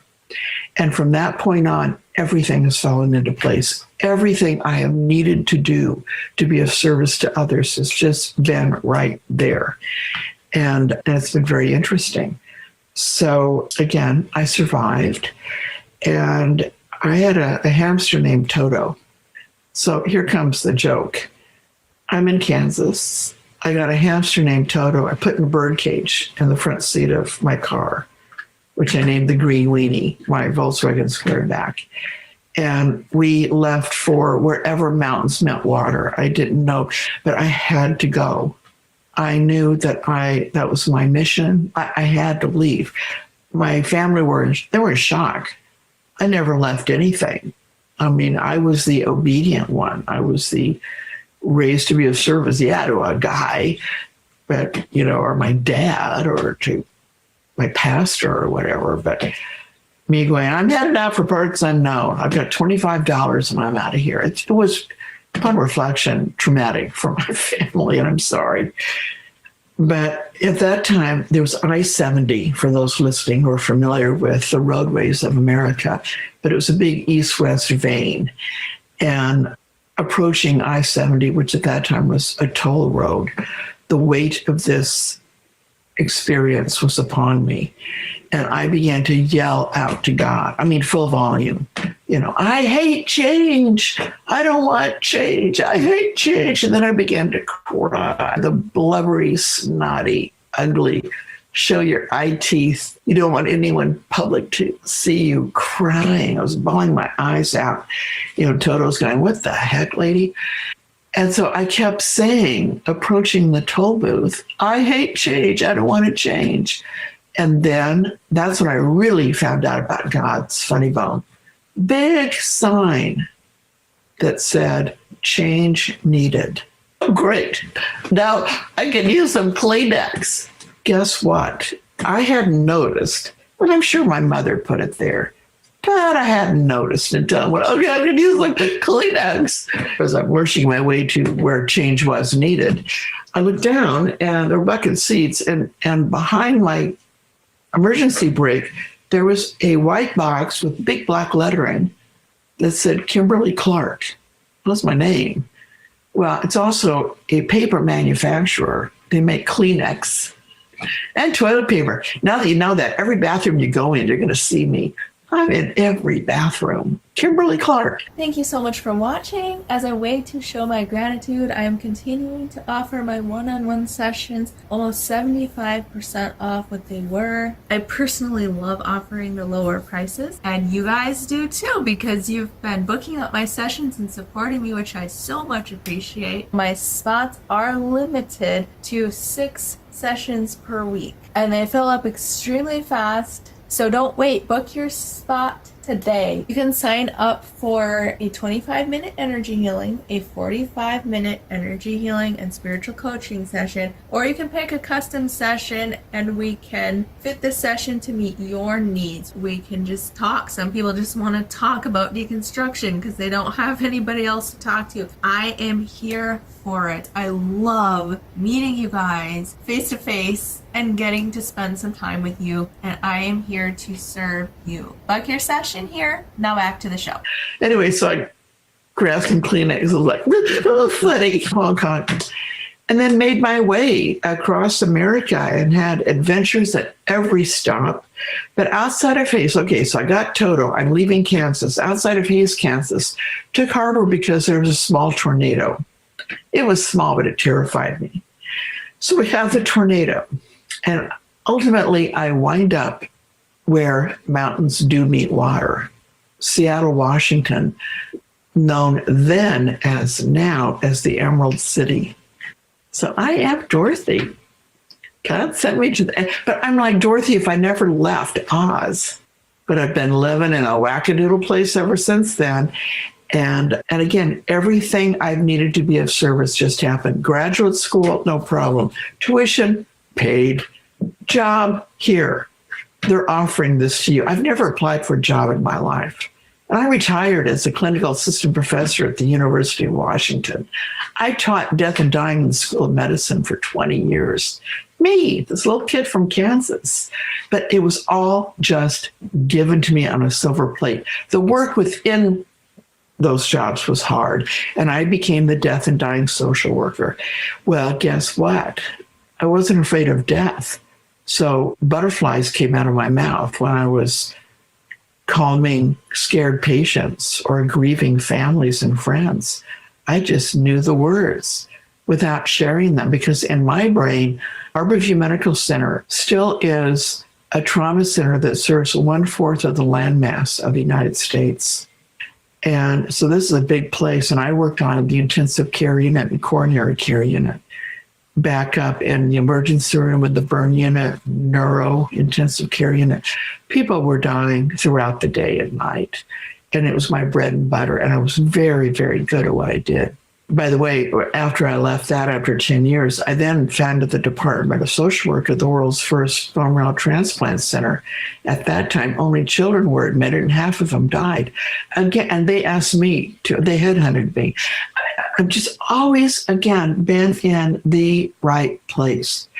But at Harborview, on the intensive care unit, I had decided now with my new master's degree in social work that I was crazy, because I had all these after effects, like, I don't know, dead people and angels and what we would call demons or negative energy. And I was aware of a whole, I call them to this day, invisibilities. I'm still aware of them, but that can make you go really blah, blah, blah, blah. So it was my deep, dark secret, but I was nuts, but good. In fact, there was one time when I entered through the emergency room at Harborview, and there was someone that looked a lot like me on a gurney and 2-point restraints. And I asked the resident, you know, what's her story? Yeah, I was not even really looking at from his chart. He goes, oh, we're sending her up to lockup, which is psych lockup, because she feels like she's been going in and out of her body. And I thought, whoop-de-daisy, I will be not ever speaking of that. So life, in terms of my memories of a near-death experience, I have a recent metaphor. It's like a jigsaw puzzle. My puzzle had all the pieces in place, and God came along and went, hey, look at this. Then they went all airborne and landed, and then I had to go piece by piece. Oh, wait, this seems to fit here. Oh, here's an edge. That works. And put together the pattern of my life from scratch, it felt like. So with this dark secret and this jigsaw puzzle, all these visions, one day a woman named Maria, Hispanic, mainly didn't speak English, had been admitted, first time in Seattle. She was from a rural area, 100 miles east of here. I live in Seattle still. And she's admitted at night and unconscious, big cardiac event. Well, the next day, of course, social worker, I lived on the ICU anyway, but there were things to do like, find money, find a translator, find her family, just kind of the hardcore stuff, which I did not prefer to do. I like the psychological interventions, but sometimes you just got to get more realistic. And so I did all those things. And then about 3 days after she was admitted, I was on the coronary care unit. Someone flatlined. Well, that happens every hour. But it was Maria. So Harborview is a teaching hospital for the University of Washington. So you don't get a doctor and a nurse and a respiratory therapist when you code, which is flatlining. You get the thundering herds. You get the resident and the interns and the attending and the nursing students and the respiratory therapy students and the social worker. So I watched her being resuscitated. It was pretty easy. And I left when she was stable and she was still unconscious, but whatever. A few hours later, I got paged back to the unit because Maria was awake and agitated. They couldn't find a translator. So social worker, go in and figure this out. So, okay. So I'm going to condense this story because we just finally did travel stuff. But here's what she told me. She said that during her resuscitation, these are Kim words now, she found herself hovering above her body and correctly told me who was in the room and what was going on, because I thought I was crazy. She must be. I was like the best and the worst person for her to talk to. So I was a big skeptic, and I thought, well, she was well educated. She could hear, because we still believe that hearing is the last sense to go. So yeah. Skipping over the fact that she talked about this wide mouth machine that was spewing out paper. I knew she wasn't educated about that. That only happens at that time, before computers with cardiac arrest. And she said they kept kicking the paper out of the bed. Yeah, they did. Saw that myself. I just ignored that. And then she said like that, no sense of traveling from point A to point B. She found herself outside of the emergency room doors. And she could tell it was a one-way driveway. The doors opened automatically. The ambulances were coming in. And I thought, well, yeah, your room is above the emergency room. So someone probably, housekeeping, pushed your bed by the window, which was nuts, really, on my part, because these are people hooked up to big machines. No one in housekeeping pushes anybody to clean. Yeah, hold your breath, ma'am. I'll start that ventilator in a moment. It's going to work on the spot. I mean, that doesn't happen. Also, it rains places. So there's roofs over emergency room entrances. They're not like in the air. So she couldn't have seen anything from a window. But again, I'm ignoring logic. There she got me. She said that the reason she was agitated was because, again, just like that, she found herself outside of the hospital, somewhere, she thought 3 or 4 stories above the ground, looking at a ledge, an outside ledge, at a tennis shoe. And it was dark blue. There's a white lace going under the heel. The little toe was scuffed up. It was big, grande. And she wanted someone to get the shoe. Not because she didn't know if it was there, but because, oh my gosh, during my resuscitation, that's where I went. And I saw the weirdest thing in the world, a tennis shoe on a ledge. And I still don't know. What's a shoe doing on a hospital ledge anyway? That doesn't even make sense. But now that I'm telling the story, anyone listening is going to start noticing single tennis shoes on the side of a highway or road. It's like, people, don't you notice that one foot is bare? I mean, I don't get it. But anyway, so I went to look for the shoe, and luck of the Kim, I started on the wrong side of the building. Well, really bad luck. I started outside thinking I could see it, but I couldn't. So then I knew, again, I was a good social worker, so I had to go inside that wrong side of the building. And the windows were almost to the floor, so I didn't have to go in and bother most people unless there was a cart with towels or medical supplies on it blocking. And these were all my patients because they were discharged from the ICU. So I was like, hi, Bob. I got to look down here for a moment. How you doing? Got to go. So I got to the west side of the building. I was on the third floor, and there was a cart in one particular room. I don't recall any patients in there. But anyway, I went to the window and I looked down at a large, dark blue tennis shoe. And I have no words again. And I also know what it's like to be so close to fainting that one cannot support one's body weight, because I felt like I'd been hit by a flour sack in the back of my knees. I was just like going to collapse in shock. And I remember my forehead bonking the glass and out loud saying, this happened to me. And that moment of fog against the glass for a moment and then disappearing. And I mean, it was just shocking. I saw this woman's resuscitation. She was flatlining, and she saw something that I was now beholding. So I about had a heart attack myself. I'm not kidding, but I reached down to the shoe. No great ceremony there. And I don't know why, I was being a mean girl, but I went back to her room with the shoe behind my back.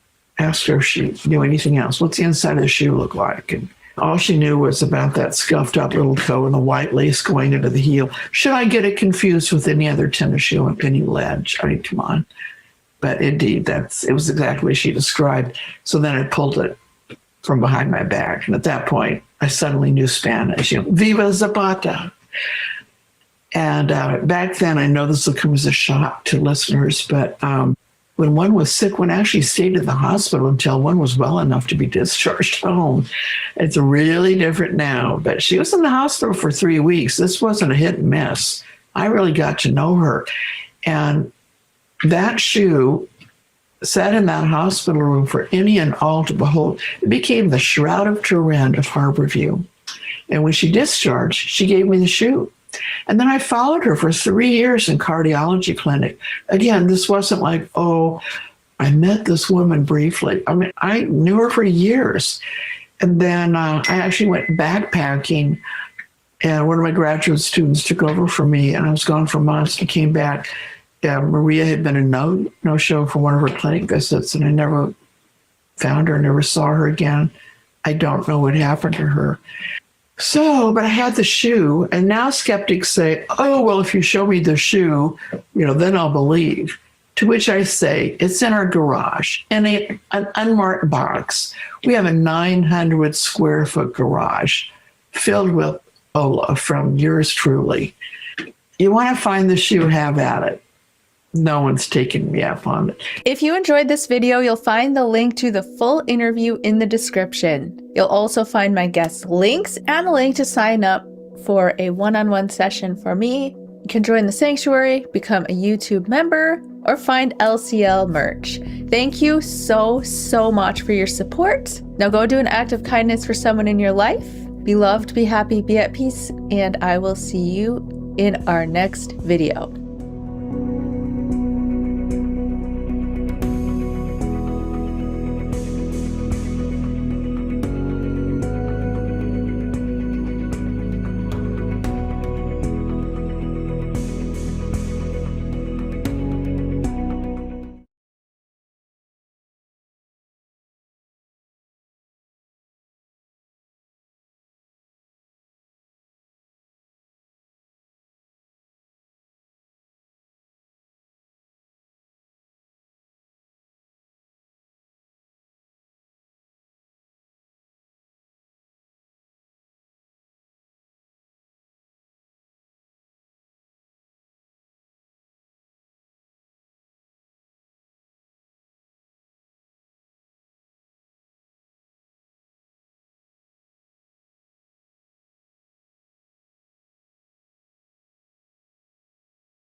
I felt and heard this cloud say, "This is perfect."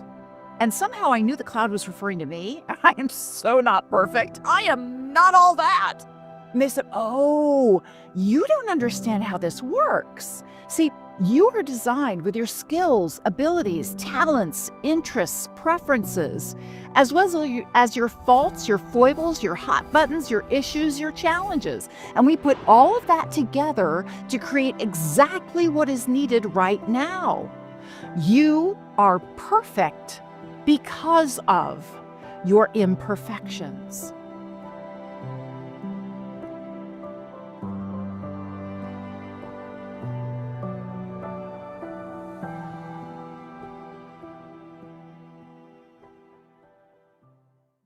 Hi, I'm Elaine Starling, and I was blessed in New Year's Day 2005 to have a stroke. And I always say blessed because during my stroke, I got to have a conversation with my higher power. I got a complete download about how everything works, why we're alive, what we can do to live our best life, and what happens next after this life. It's a graduation, it's not an ending, it's really nothing to worry about. But the story actually starts about a month before my stroke.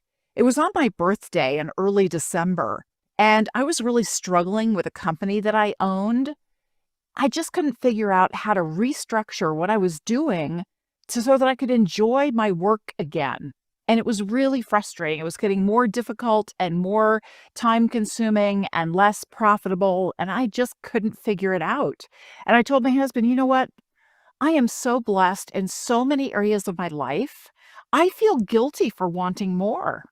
I can't figure out how to change things. So I'm just going to stop thrashing. I'm just going to deal with the status quo and allow myself to feel blessed exactly as things are." Well, a month later, we're on vacation in New Zealand. We're on the South Island, and it's New Year's Day. We're in Queenstown.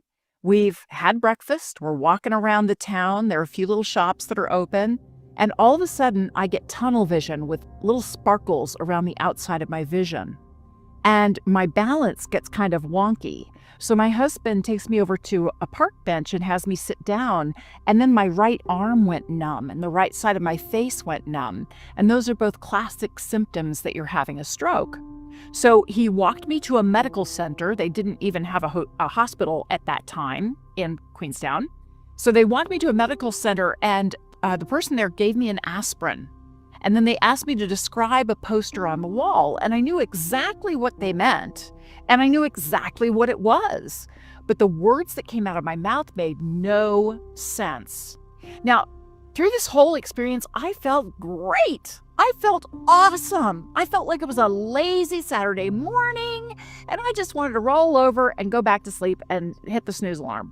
And so finally I asked, "Is it okay if I just relax and take a nap?" And they said, "Sure, go ahead." As soon as I relaxed, I found myself inside this massive cloud. And this cloud was part of me, and I was part of it.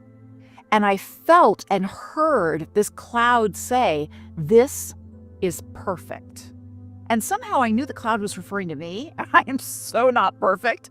And so I said, "Are you kidding me? I don't speak multiple languages. I haven't solved world hunger. I am not all that." And they said, "Oh, you don't understand how this works. See, you are designed with your skills, abilities, talents, interests, preferences, as well as your faults, your foibles, your hot buttons, your issues, your challenges. And we put all of that together to create exactly what is needed right now. You are perfect because of your imperfections." And I had this massive, "Whoa, Toto, we are not in Kansas anymore" kind of moment. And I'm like, this is weird, but it's really cool. It's interesting. I'm fascinated. So I started asking all these different questions just in my mind, and immediately the answer would come back in my body, 360 degrees, past, present, future, colors we can't see, sounds we can't hear, beyond human comprehension. It was like swallowing Google whole with every single answer, all the likes, all the shares, all the keywords, all the videos, all the pictures, all the everything, all at one time.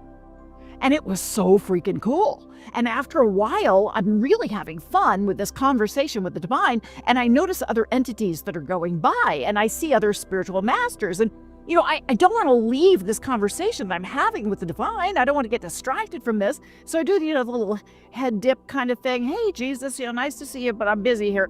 Oh, Buddha, great. Hey, and Muhammad, nice, good. You know, all the angels, all the ancestors. Yeah, got to keep with this conversation. After a while, I didn't really have another question right away. And I felt and heard the divine say, "Are you sure you're done?"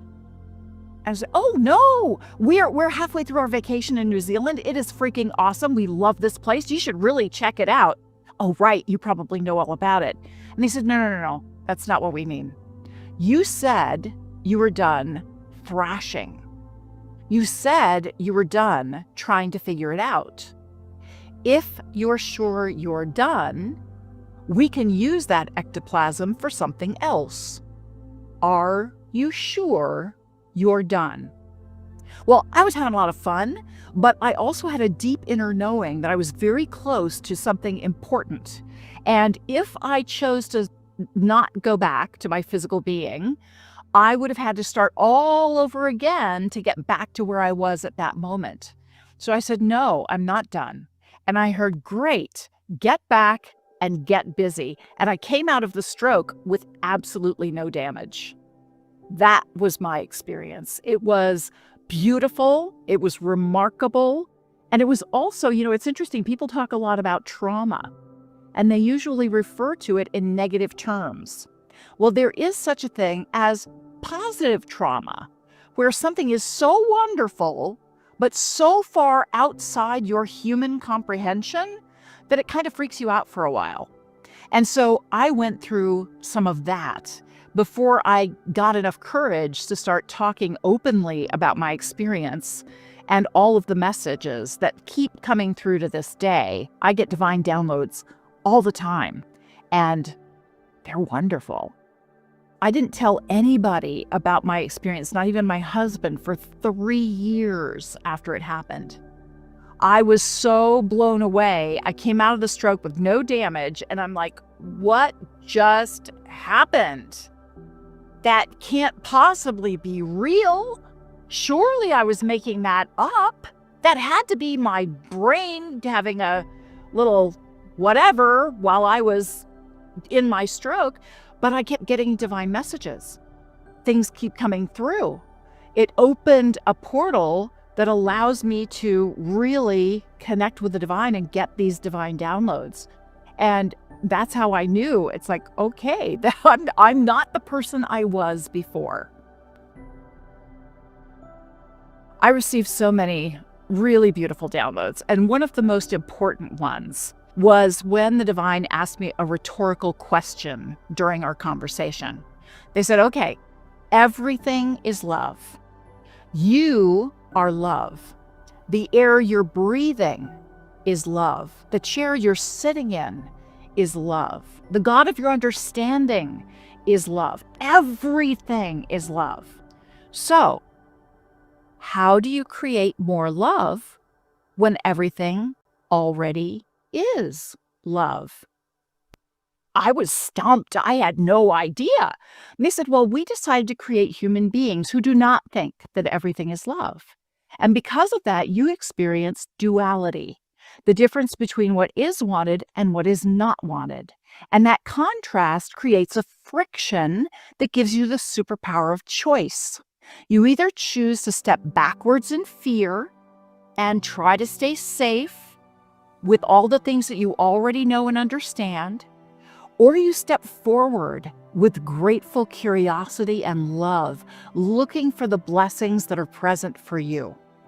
Every time you bravely choose to step forward in grateful curiosity and love, you expand love. You expand the divine. You expand the God of your understanding. Being physical is incredibly powerful. It is the expansion joint of the divine. You've been physical many times in the past, and you will be physical many times in the future, because this is the rock star place to be. It is so cool that you get to come here and through your journey, expand the divine. Now, we don't make it easy on you. We deliberately give you all kinds of experiences that throw you out of alignment.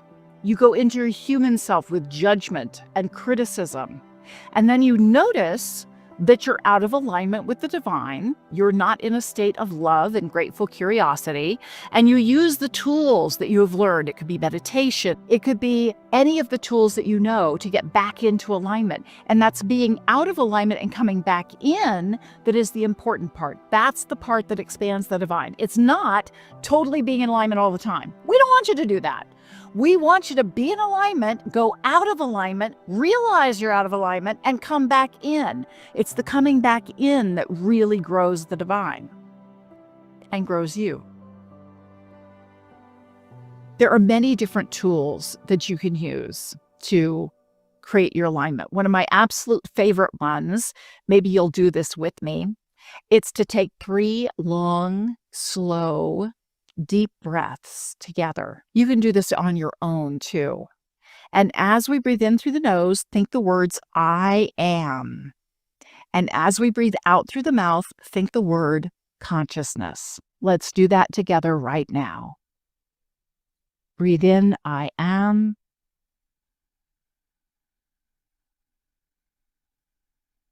Breathe out, consciousness.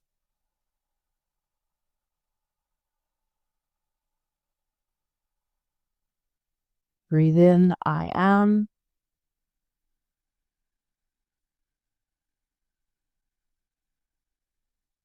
Breathe out, consciousness.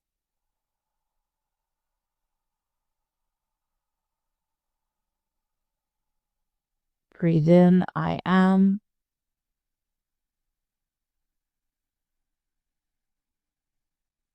Breathe out, consciousness.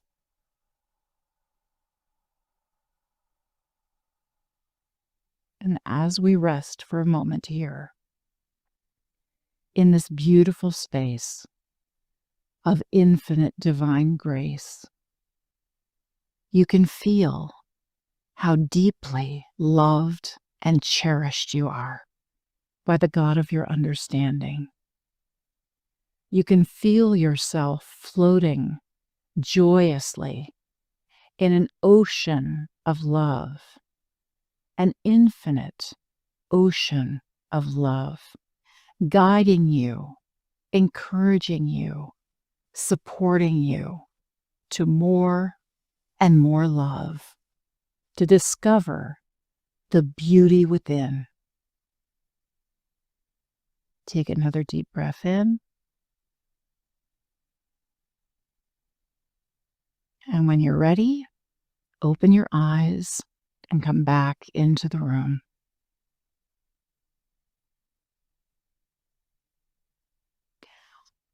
It's incredibly powerful, and it's beautiful because it unites our energy so that your energy with my energy, with everyone who listens to this conversation, as well as the God of our understanding, all of that energy is permanently connected, not just during this conversation or for the day, but through lifetimes. This is a permanent connection.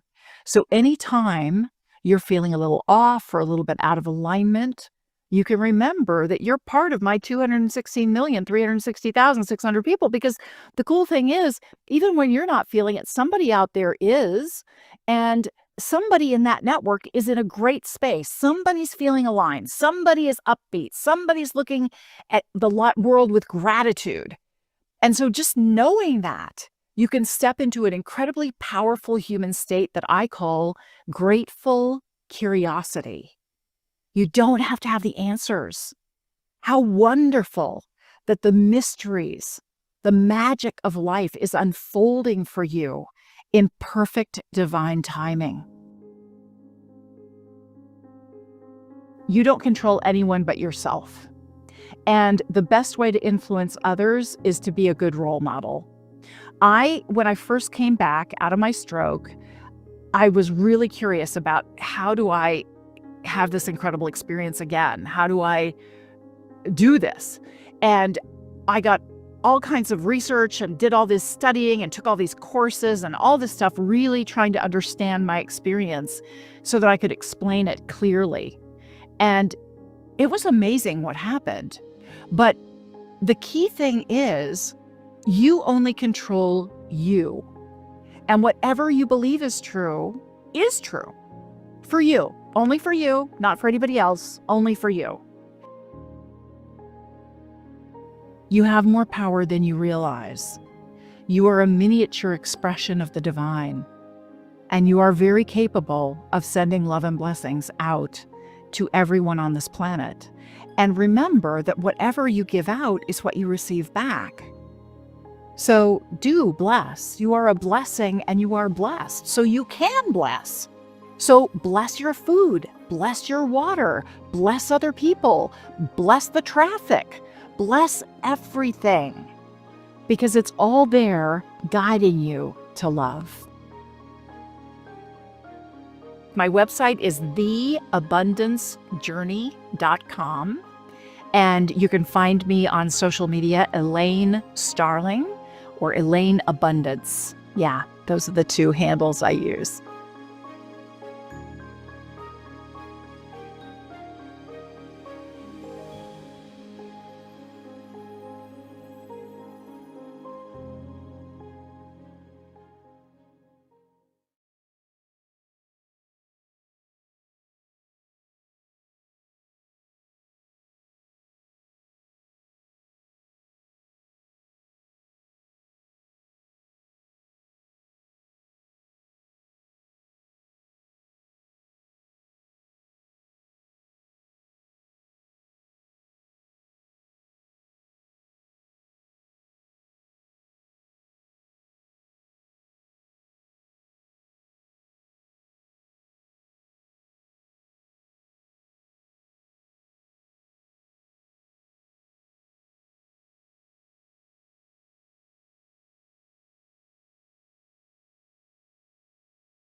Hi, my name is Debbie Griggs, and I want to tell you a story of my near death that I had 20 years ago. It was in 2004, and it was a different kind of near death, not like the normal. And I didn't see a tunnel, I didn't see the light. But let me kind of go back and tell you kind of where it started. I had female problems. My uterus was too big. I was having troubles with it. So I went to the doctor, and she was like, oh, yeah, it's fine. We'll just have surgery. And I was going to have surgery on a Friday. But when they did more testing, they came back and told me might be cancer. Your uterus is 3 times the size it is. But they still felt pretty confident about doing the surgery. So I go in on a Friday and I get the surgery done. I'm put under, and it didn't take an hour. It took 4 to 5 hours, because they did have complications. My uterus was, like I said, 3 times the size that it was supposed to be. They had to cut it in half. She tried to do it in numerous different ways. So she sewed me up, brought me back in. My husband was scared because, like I said, it was, a couple hours longer than what it should have been. She talked to me for a couple minutes. I didn't know it at the time, but she took off for the weekend because it was a Friday. And so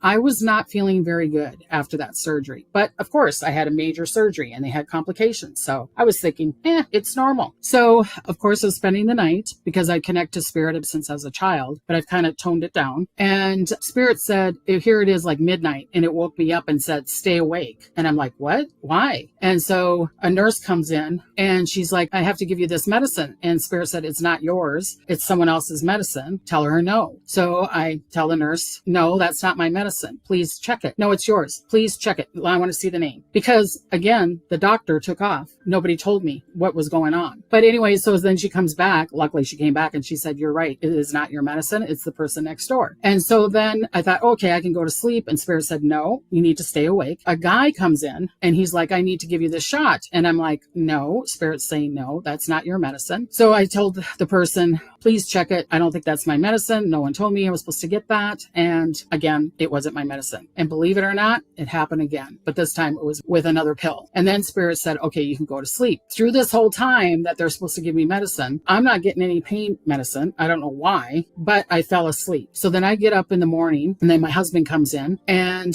nobody's seeing me. I'm in pain. I'm feeling very drained and I was turning gray. My hair was turning gray. My body's turning gray. And a lot of people are like, your hair can't turn gray, Debbie. Yeah, it can, because it did. I mean, this is 20 years ago. So was it like the way it is now? And so then all of a sudden I'm feeling this pain and all this stuff. A doctor comes in and he goes, I know you're not my patient, but something told me to come in here and check on you. And he looked at me and he goes, oh, you don't look good. How are you feeling? And I said, I'm getting a lot of pain and I'm having a hard time breathing and I'm not feeling good at all. So he's like, okay, let me do a bunch of tests on you. So he did a bunch of tests and he said I was internally bleeding, just really bad, to the point that they gave me a blood transfusion, checked it. Nope, it would never rise up. I would just constantly be bleeding. And I had 6 blood transfusions, believe it or not. They tried so many different ways. And so then he looked at me and he looked at my husband and he said, you need emergency surgery. And here it was a Sunday. Okay. So because they were doing all this testing, everything on Saturday, going into Saturday night. And here it was really early Sunday morning. And he's like, no, we need to go her in. She's going to die if we don't get her into surgery. So I had emergency surgery and I'm waiting for all the people because it's a Sunday and people are on vacation and they put me under and all of a sudden, boop, no tunnel, no light, no what you hear about normal near-death experiences. Mine happened. I was like, boom, I was in this space. I wouldn't say it's a room. I would say it's this frequency, pitch black, but it was gold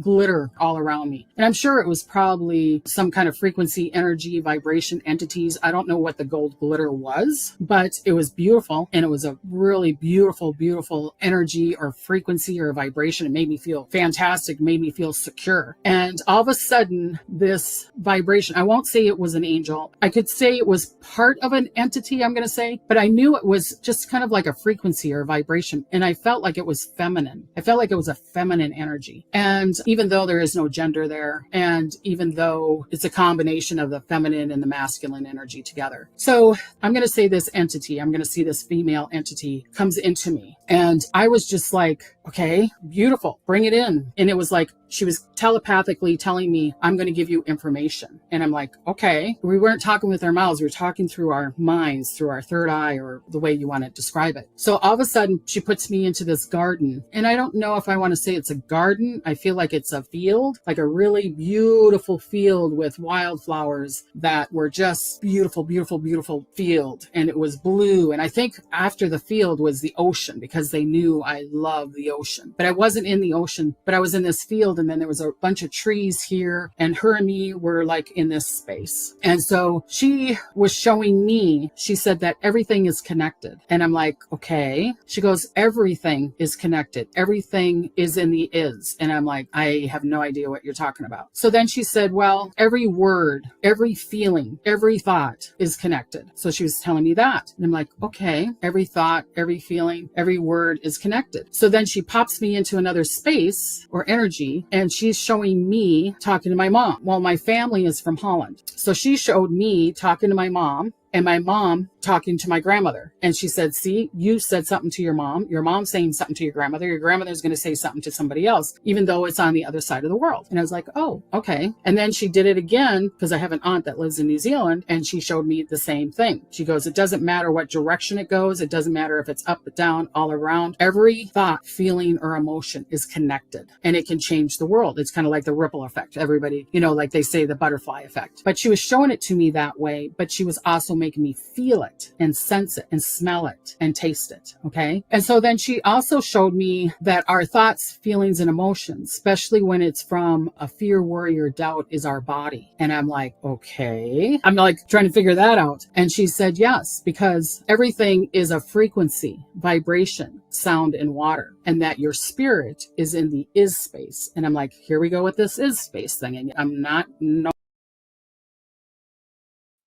understanding that I'm confused. Okay. So she said, in this other dimensional space, there is no judgment. Judgment doesn't exist in this other dimensional space, what maybe we call heaven or another dimension or another frequency. And she said, but you got to remember, everything is a frequency, vibration, sound, and water. But when you're in fear, when you're in worry, when you're in doubt, I'm sure there's a lot of other verbs and adverbs and words that we could put in there. But she kept on talking about fear, worry, and doubt. She says that's the body of you, because when you're in fear, worry, and doubt, you are in judgment, and that's the lower vibration. And I'm like, okay, so we're not supposed to have a fear, worry, and doubt. Well, she was saying that our fear, worry, and doubt is always someone else's story. It's not your truth. It's not your is. And here we go again. What are you talking about here? So she pops me back into that beautiful field. So she was showing me these beautiful trees that were surrounding us, and the beautiful wildflowers. I mean, just gorgeous. I mean, they were just bowing and going with the wind. And I mean, it was just ecstasy. It was just extremely beautiful. And so she shows me a tree, and it was like everything was happy. The trees were happy. The grass was happy. Everything was happy. Everything was enjoyable. There was not even a slight, not even a hair of, this is so sad. This is trying to figure anything out. It was just like everybody was flowing into what they needed to be. So she shows me the tree, and she says, you know why the tree's in the is? Because it doesn't go to the sun and say, give me so much sun. It doesn't go to the dirt and say, give me so much dirt. It doesn't go to the water, feed me so much water. I demand it, I command it. She said, no, it just takes what it needs. It's in the is. It takes the sun at is. It takes the water at is. It takes the wind at is. And even if it was dying, even if it wasn't getting any water, it's not in judgment. It'll go, okay, I'm supposed to pass now, because it's connected to its truth. It's connected to the truth. So with you being in your is would be in the space of not having any fear, worry, or doubt, and not being in judgment. And I'm like, okay, why do we need to be in the is? I said. And she said, well, that's your purpose. And I'm like, okay, is that everyone's purpose? And she said, yes, that's everyone's purpose, especially in this 3D dimensional space, because you're going to know your purpose. You're going to know your is when you're in these other dimensions, because there is no fear, worry, or doubt, and there's no judgment. So she was showing me, that's why we come back. But she said that we are living numerous of lifetimes at one time, even though there is no time. She said there is no time. I'm trying to figure this out in the body, but I'm not in fear, and I'm not in worry. I'm not in doubt. To tell you the truth, I'm in massive, massive joy. And so she said that a fear, worry, and doubt, if you look back at it, it will always be someone else's story. And many people have heard this analogy. The baby's born. It's not in fear, worry, or doubt. It trusts you or the parent or the provider or whatever who's taking care of the baby, that it's going to be fed kind of like the tree. I'm going to get the sun. I'm going to get the dirt. I'm going to get the water the way I need it to be. When you have a fear, worry, and doubt, it's always connected to someone else's story, because you're wanting to please them. And maybe it was that you were overloved and that you wanted to escape from it, or that maybe you weren't loved enough. And so that's where the fear, worry, and doubt comes in. Or someone saying, oh, you're fat, and then you believed it. And so you're in fear, worry, and doubt. And that was a judgment. So there's always a judgment. So she showed me that we are living all these numerous of lifetimes at one time. And she showed it to me like, if you're a younger person, you probably don't remember this, but there was this ribbon candy. She kind of showed it to me like that. I saw it as a ribbon candy, but she probably was just showing me the energy, the frequency, vibration, sound, and water of it. And she said it's kind of like the ribbon candy always has this like line that goes right through it. And so she's like, every time you took a turn, you're in another dimension or another lifetime, and then another lifetime and another lifetime every time you took the turn. She was just kind of showing it to me that way so I would understand. And I'm sure if I was in the higher dimension, I would have all knowing come through me. I wouldn't need to try to figure this out. And so she said that that's why you take a turn. Every time you take a turn and you're in another dimensional life, you're seeing it in a different perspective. And you're trying to learn to see things in a different perspective so that you don't become in judgment. It's kind of like that saying of walk in my shoes for a mile before you judge me, right? And she basically showed me things that were going to be happening in the future. That's why predictions are really good for me right now. But she showed me things that were going to happen in the future. This was 20 years ago. I mean, this was 21 years ago. So at that time, she said that frequency, vibration, sound, and water is a massive component. She's like, remember that. Frequency, vibration, sound, and water. I'm like, okay. And she said, you're going to be healing. Everything is a frequency. Everything's a vibration. Everything's a sound. Everything's a water. And what people would say is energy. But she said it's further than that. Energy is just a confinement. And she said that to heal ourselves, that we will be healing ourselves with frequency, vibration, sound, and water, which is going to help us get into that is. So it was like showing me, you want to be healed? That's a certain frequency. You want to be happy? Certain frequency. Do you want to be in love? Certain frequency. Can you have them all together? Yes. And you will become the frequency, you will become that vibration, whatever you accept. So she said that's what you need to learn on this earth plane is whatever frequency, vibration, sound, and water you're accepting, then that's your truth in that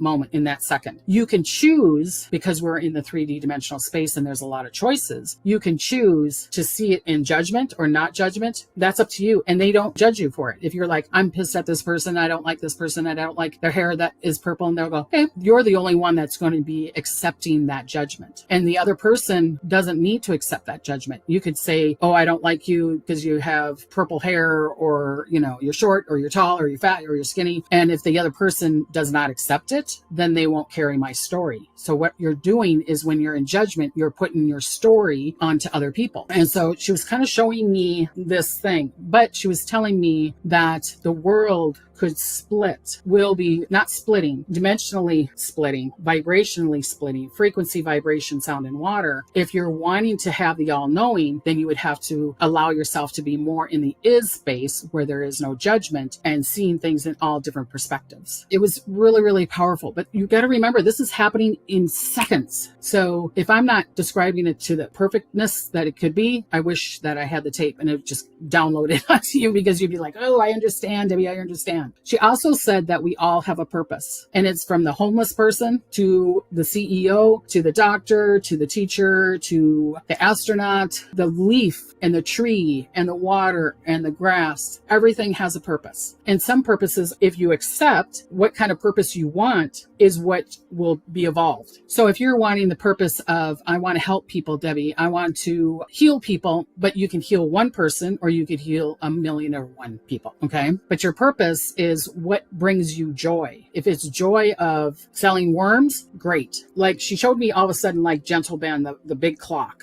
And she said that we need everybody's purpose to be in alignment. If everybody's purpose is in alignment with no judgment, then the clock, he was showing me the handle of the clock, can go on the right time, even though there is no time. But the handles would go. But if you look on the back side of the gentleman in the big clock, there's the big wheels and the arms and mechanisms and, you know. And she said, yeah, we need the big wheel, but we also need the screw that holds onto the wheel. And she said, you could be the big wheel or you could be the little screw. And that is going to be your choice. Do you want to be the little screw that holds on to the big wheel, or do you want to be the big wheel, or do you want to be the arm of the clock? And if you know, it's kind of like the bathroom. We have a cabin up in Montana, and every time the toilet doesn't work or the hose, something's wrong with the plumbing, and then you fix one plumbing and then the rest breaks down. It's kind of like, that's what she was showing me, is like, if one is out of an alignment, it's going to affect the whole clock, and the clock maybe not be doing the right time or it can't move. So that's why you feel when you have a purpose, and it could be just because you need to say hi to somebody. It could be that you needed to be at that space at that time. How many times you hear these beautiful miracle things is like, oh my God, they were at the right place at the right time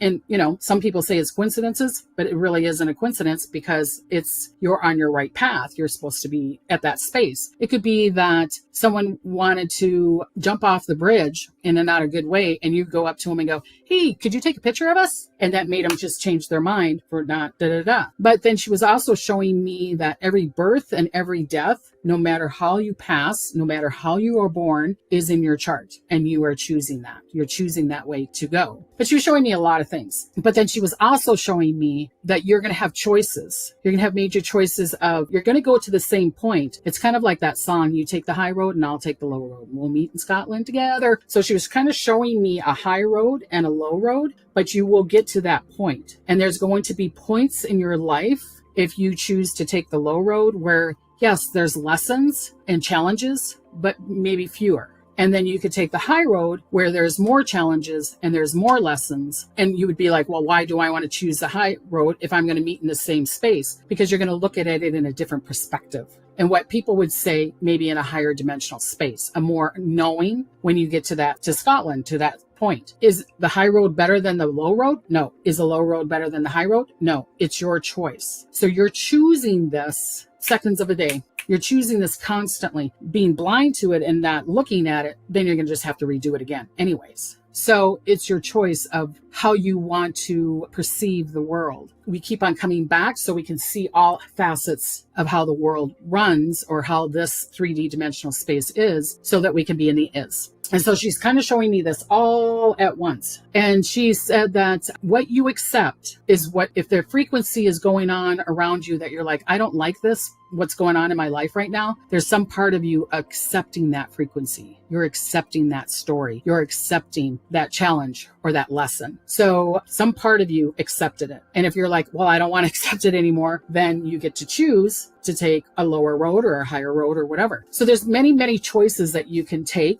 daily, weekly, seconds, months, years, and that's all up to you. And nothing is wrong. Again, no judgment. So she's showing me all this stuff and information, and it's kind of like, oh my gosh, you know, it was a lot. So then she looked at me and said, so why aren't you doing your spiritual truth? And I'm like, what? Me? You know what I mean? Like, I don't know what you mean. So she's kind of showing me everything that she was showing me before. She's showing me like on a chart. And she said that you came here to help other people, being intuitive, having the predictions, being what people would say is a psychic, being a medium, being a spiritual leader, you know, maybe a spiritual advisor kind of thing. And she was showing me these things, but I was hiding from it. Love my husband dearly, but I chose to marry an atheist that doesn't believe in any of this stuff. I chose to move to a town that's only got 900 people, that's very, very, very religious, that doesn't believe in any of that stuff. Gaining weight and just hiding and staying in a cabin in darkness and da-da-da-da. She goes, you're choosing this, but you're not choosing your true path. Do you not want to choose your true path? Then you can stay here. And I don't know if it was she was asking me or I asked her, but it was telepathic. It was an instance. And I think I probably said to her, show me the people, what's going to happen to them if I stay in this dimensional space, this near-death space. And she showed me everyone.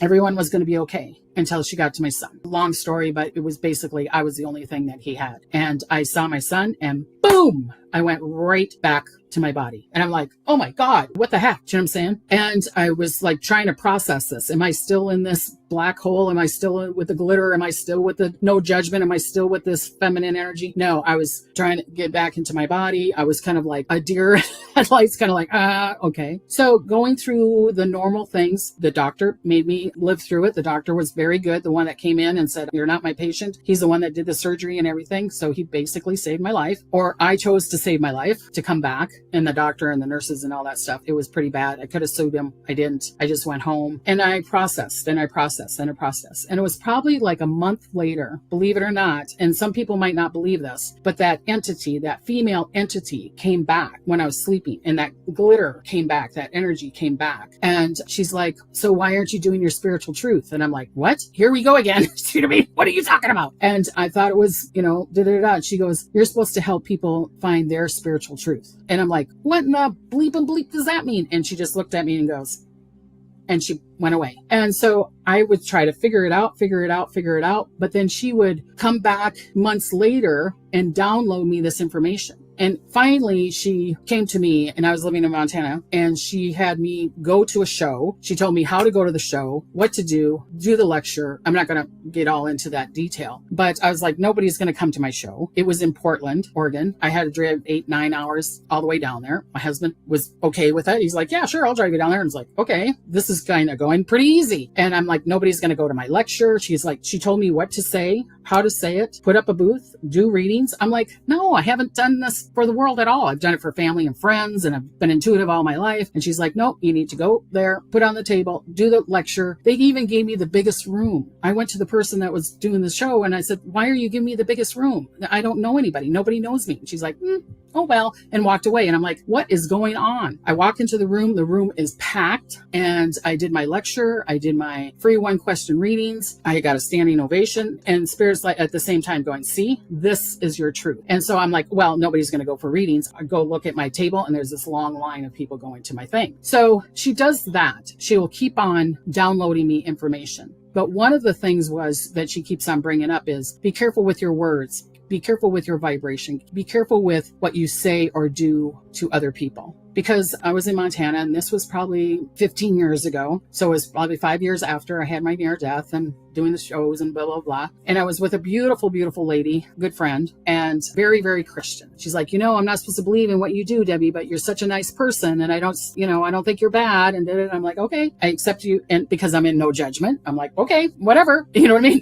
So we're in a car, and I know this. I mean, I can remember this. I knew how I felt, smelt, taste when I did this. So we're in my car. It has a little 4-wheel, and we're going up this really steep hill. And so she's sitting next to me, and we go, trying to get up the hill. And I knew we were going to make it. And she's like, Debbie, what are you doing? I don't want to die. And I said, honey, it's beautiful over there. I wish sometimes I would die. It's gorgeous over there. I'm not telling you to die, but, harm you in any way, but it is beautiful there. When you go there, you're going to know what I'm talking about. You're going to wish that you could be in that space. And so I'm like, okay. And Spirit showed me this. And here it is 15 years later. And that woman is dying of cancer. And Spirit said, those words you said to her 15 years ago, she keeps on hearing, it's beautiful. Don't be afraid. It's beautiful. Don't be afraid. So that's part of my story of my near death, connecting to the other realm, the other spiritual space. I love it. I love, love, love working with it. I love talking about it. I love helping people. I love people being in their spiritual truth. It brings me so much joy. And she said joy is the highest vibration. That's why when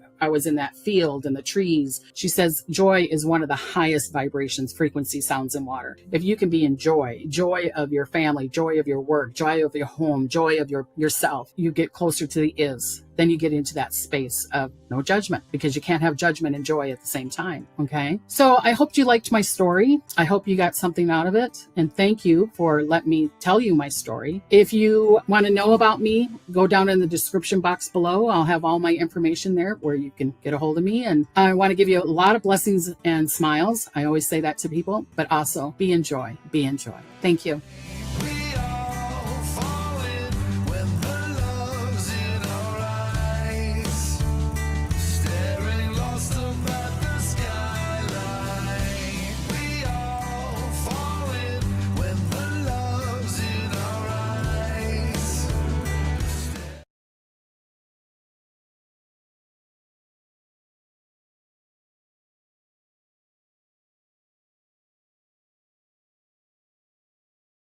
Hi, I'm Kristen Von Fox, and my near-death experience started in June of 2022 while I was on an ancestral pilgrimage to make amends for some of the traumas that I had discovered that had happened in my ancestral line. And the story starts a couple years and months before this journey, where I was finding I was running into the same old relationship patterns where I saw things that had come before me, patterns I had witnessed in my ancestors and my parents' lifetime that I was struggling with in my marriage. And I felt like there was some invisible force that was keeping me from being happy and keeping me forced in these patterns that were just really sucking all of the joy out of my relationships. And it was during a very tumultuous divorce and afterwards that I really started to dive into my ancestral lineage. Now, when I was younger, I was always told that I was 14 generations from Pocahontas, always felt a call towards Native American studies, which is part of my history and what I've done over the last 2 decades. But I didn't really know the impact that the patterns that I at that point was unaware of, and how much these invisible ancestral binds were coming into play in my lifetime, until I began to read and do research about Pocahontas's true story, which is actually quite awful. If any of you have gone beyond the Disney version, it's not all magic and rainbows. Her story is quite tumultuous, where she was married, she had her family and kids, and then when the white settlers came over, they essentially used her as a barter to bring her over to Europe. And from the oral lineage that was passed down through her people and her brothers and sisters that accompanied her to England, it sounds a little bit more like a trafficking story to me, and some unconscious and unconsensual connections, if you will. And I was reading this story and having all of these flashbacks and moments to times in my childhood, looking at patterns in my father's lifetime where that lineage has come through, and started to see that there were a lot of different patterns that I was newly aware of that were absolutely sabotaging my life. And when I read this book, I felt this undeniable call, you know, when your intuition speaks so loud, it like shakes the room and you just know you have to do the thing that you were guided to do. I had one of those moments, and the message was, you have to kayak your ancestral waterways. Now, no one's going to twist my arm too hard because I really like kayaking. And I was already thinking about, wow, that would be a really great trip. I've never spent a lot of time as an adult in the colonial West Virginia area. My ancestors, the Powhatan tribe, are from the Chesapeake Bay area near the Jamestown settlement, where I did colonial reenactments and learned from the communities that were in colonial Williamsburg that I did at my church growing up. So I had taken all of these family vacations to that area through the context of the colonizers, which I am part white colonizer. And then, you know, back in my ancestry, I have those threads of the Native American ancestry through Pocahontas. She didn't marry John Smith. She married John Rolfe, who traced back on paper as one of my ancestors. But truly, when you learn her story, you wonder if that's really the ancestor that, that I'm related to. But nonetheless, that is part of my bloodline. And I was feeling an intense call to go kayak the ancestral waterways, to have an ancestral pilgrimage. And I didn't quite know what I was supposed to do there, other than I brought sacred items like tobacco, my rattle, my drums, and went there with a pure heart and intention to break the cycles that I have been holding in my body, in my DNA, and to make peace with my ancestors who needed healing. Even though I didn't really know exactly what that looked like, I just felt the call so strongly. So thank goodness I made this into a vacation, asked my partner if he would join me on this adventure, because we both love water adventures and kayaking, and he thought that this would be a great fishing trip. So here we are. It's day 5 of our trip. We've spent 4 days in the area of the Chesapeake Bay, looking at certain national parks and areas that felt really sacred. And I just got this call that I needed to go to the Mattapony River for the last day, for the last offerings. And when we went there, it was beautiful, and we were close by to one another. Most of my trip was me sort of off on my own, singing songs to the river and being a little bit witchy and sharing these offerings to the water. And this final day of our travels, we were very close by, me and my partner. And thank goodness, because I wouldn't be here to tell the story if he weren't there by my side. So what ended up happening was we were kayaking this river that was moving pretty quickly. And we were in this area where there were long, high cascading edges where it looked like it was almost like a cliff face, and the cliff face went down into the water where we are kayaking. And it was this area where even if I wanted to get out of the kayak, I couldn't, because there was nowhere to go. It was just surrounded by water and these large cliff edges that were sticking up out of the water, going maybe 20 feet high. And there was one moment where my partner was fishing and he caught a fish, and I started to feel really uneasy in my body, like something did not feel right. And it almost felt like I was choking, like the fish, as if I could feel it dying. And it was just a very intense sensation that I had in this moment. I didn't think too much of it, but all of a sudden I had this incredible pain that happened in my body. I didn't know that I had an ovarian cyst, but I had one and it ruptured at that moment. And it was on my right side. And it felt as if someone took a water balloon and they threw it inside my body and it exploded, because all of a sudden I could feel gushing liquids inside of me. And I thought maybe something was coming out of me. It was absolutely in my body because there was no liquids that were coming out of me, no body fluids. But very quickly, within a short amount of time, my partner said that he saw that all of the color drained from my face. And his experience of me is that I let him know I wasn't feeling well. I think I remember saying to him something ruptured internally and I think I'm going to faint. And then he said immediately what happened in my body is that I went unconscious and I began to flip over in the kayak on this rushing river. And he didn't know what to do other than he had to jump out of his kayak because I was drowning. I started to get wet, and when I came back I was completely soaking wet. But his experience was that I was gone and he thought I had died. He is trained as an Army first responder, and thank goodness, because he had the tools and he was monitoring me while this happened. But he had to jump out of his kayak. Meanwhile, his kayak with our cell phones began to drift down the water. And the good thing was that his fishing line got caught on a fallen tree. And so our things were suspended. His boat did not float too far down the river, a couple hundred yards down the river, but he was able to be there with me and to fish me out of the water and get me upright. And he said at that point, he thought I had a seizure, that he experienced a couple things. And then for several minutes, he said that I didn't have a pulse and he thought I had died and he didn't know what happened, but he was doing his best to stand on the edge of this cliff in the water where he could find footing to be able to hold onto my kayak and be with me and try to keep me with him. So my experience was completely different. I remember the rupture happening inside my body and feeling like I'm dying. It's like the image of tunnel vision. If anyone's ever fainted, you have that tunnel vision where everything gets really small, and all I saw was the bright blue of the kayak and the blue of the water, and everything sort of went off to the side until it was just blue, and that was it. And then instantly I was no longer in my body, but I arrived at this beautiful place filled with the most vibrant colors. And this place felt so beautiful and so peaceful, but I brought into this experience a lot of anxiety because I thought I had died. So in my mind, I was like, oh, I just died. I'm dead now. And while I was going, this is how I die, was the thought that was in my head. And the first thing I saw in what I call the land of lights and colors was this Native American face just so close to my face. I could see every single wrinkle, every single detail and wisdom line sketched into his face. And he was there, and his presence was so peaceful. It was so calm and so grounded that he calmed my anxiety immediately. And he said, Kristen, don't worry, you're not going to die today. You're here on purpose. You're here for an activation. And it was at that moment that I felt this overwhelming peace, this calm, and that absolutely lowered my guards that I had brought in a lot of anxiety and fear. And he steadied me and said, you're here for a reason. And then there was a lot of nonverbal communication, like a deep inner knowing. And he reached out his finger and he touched my solar plexus until I just spread my arms, and I felt like I was suspended in this beam of light, almost like a sunburst or the rays of the sunrise or the sunset. And it had all of these beautiful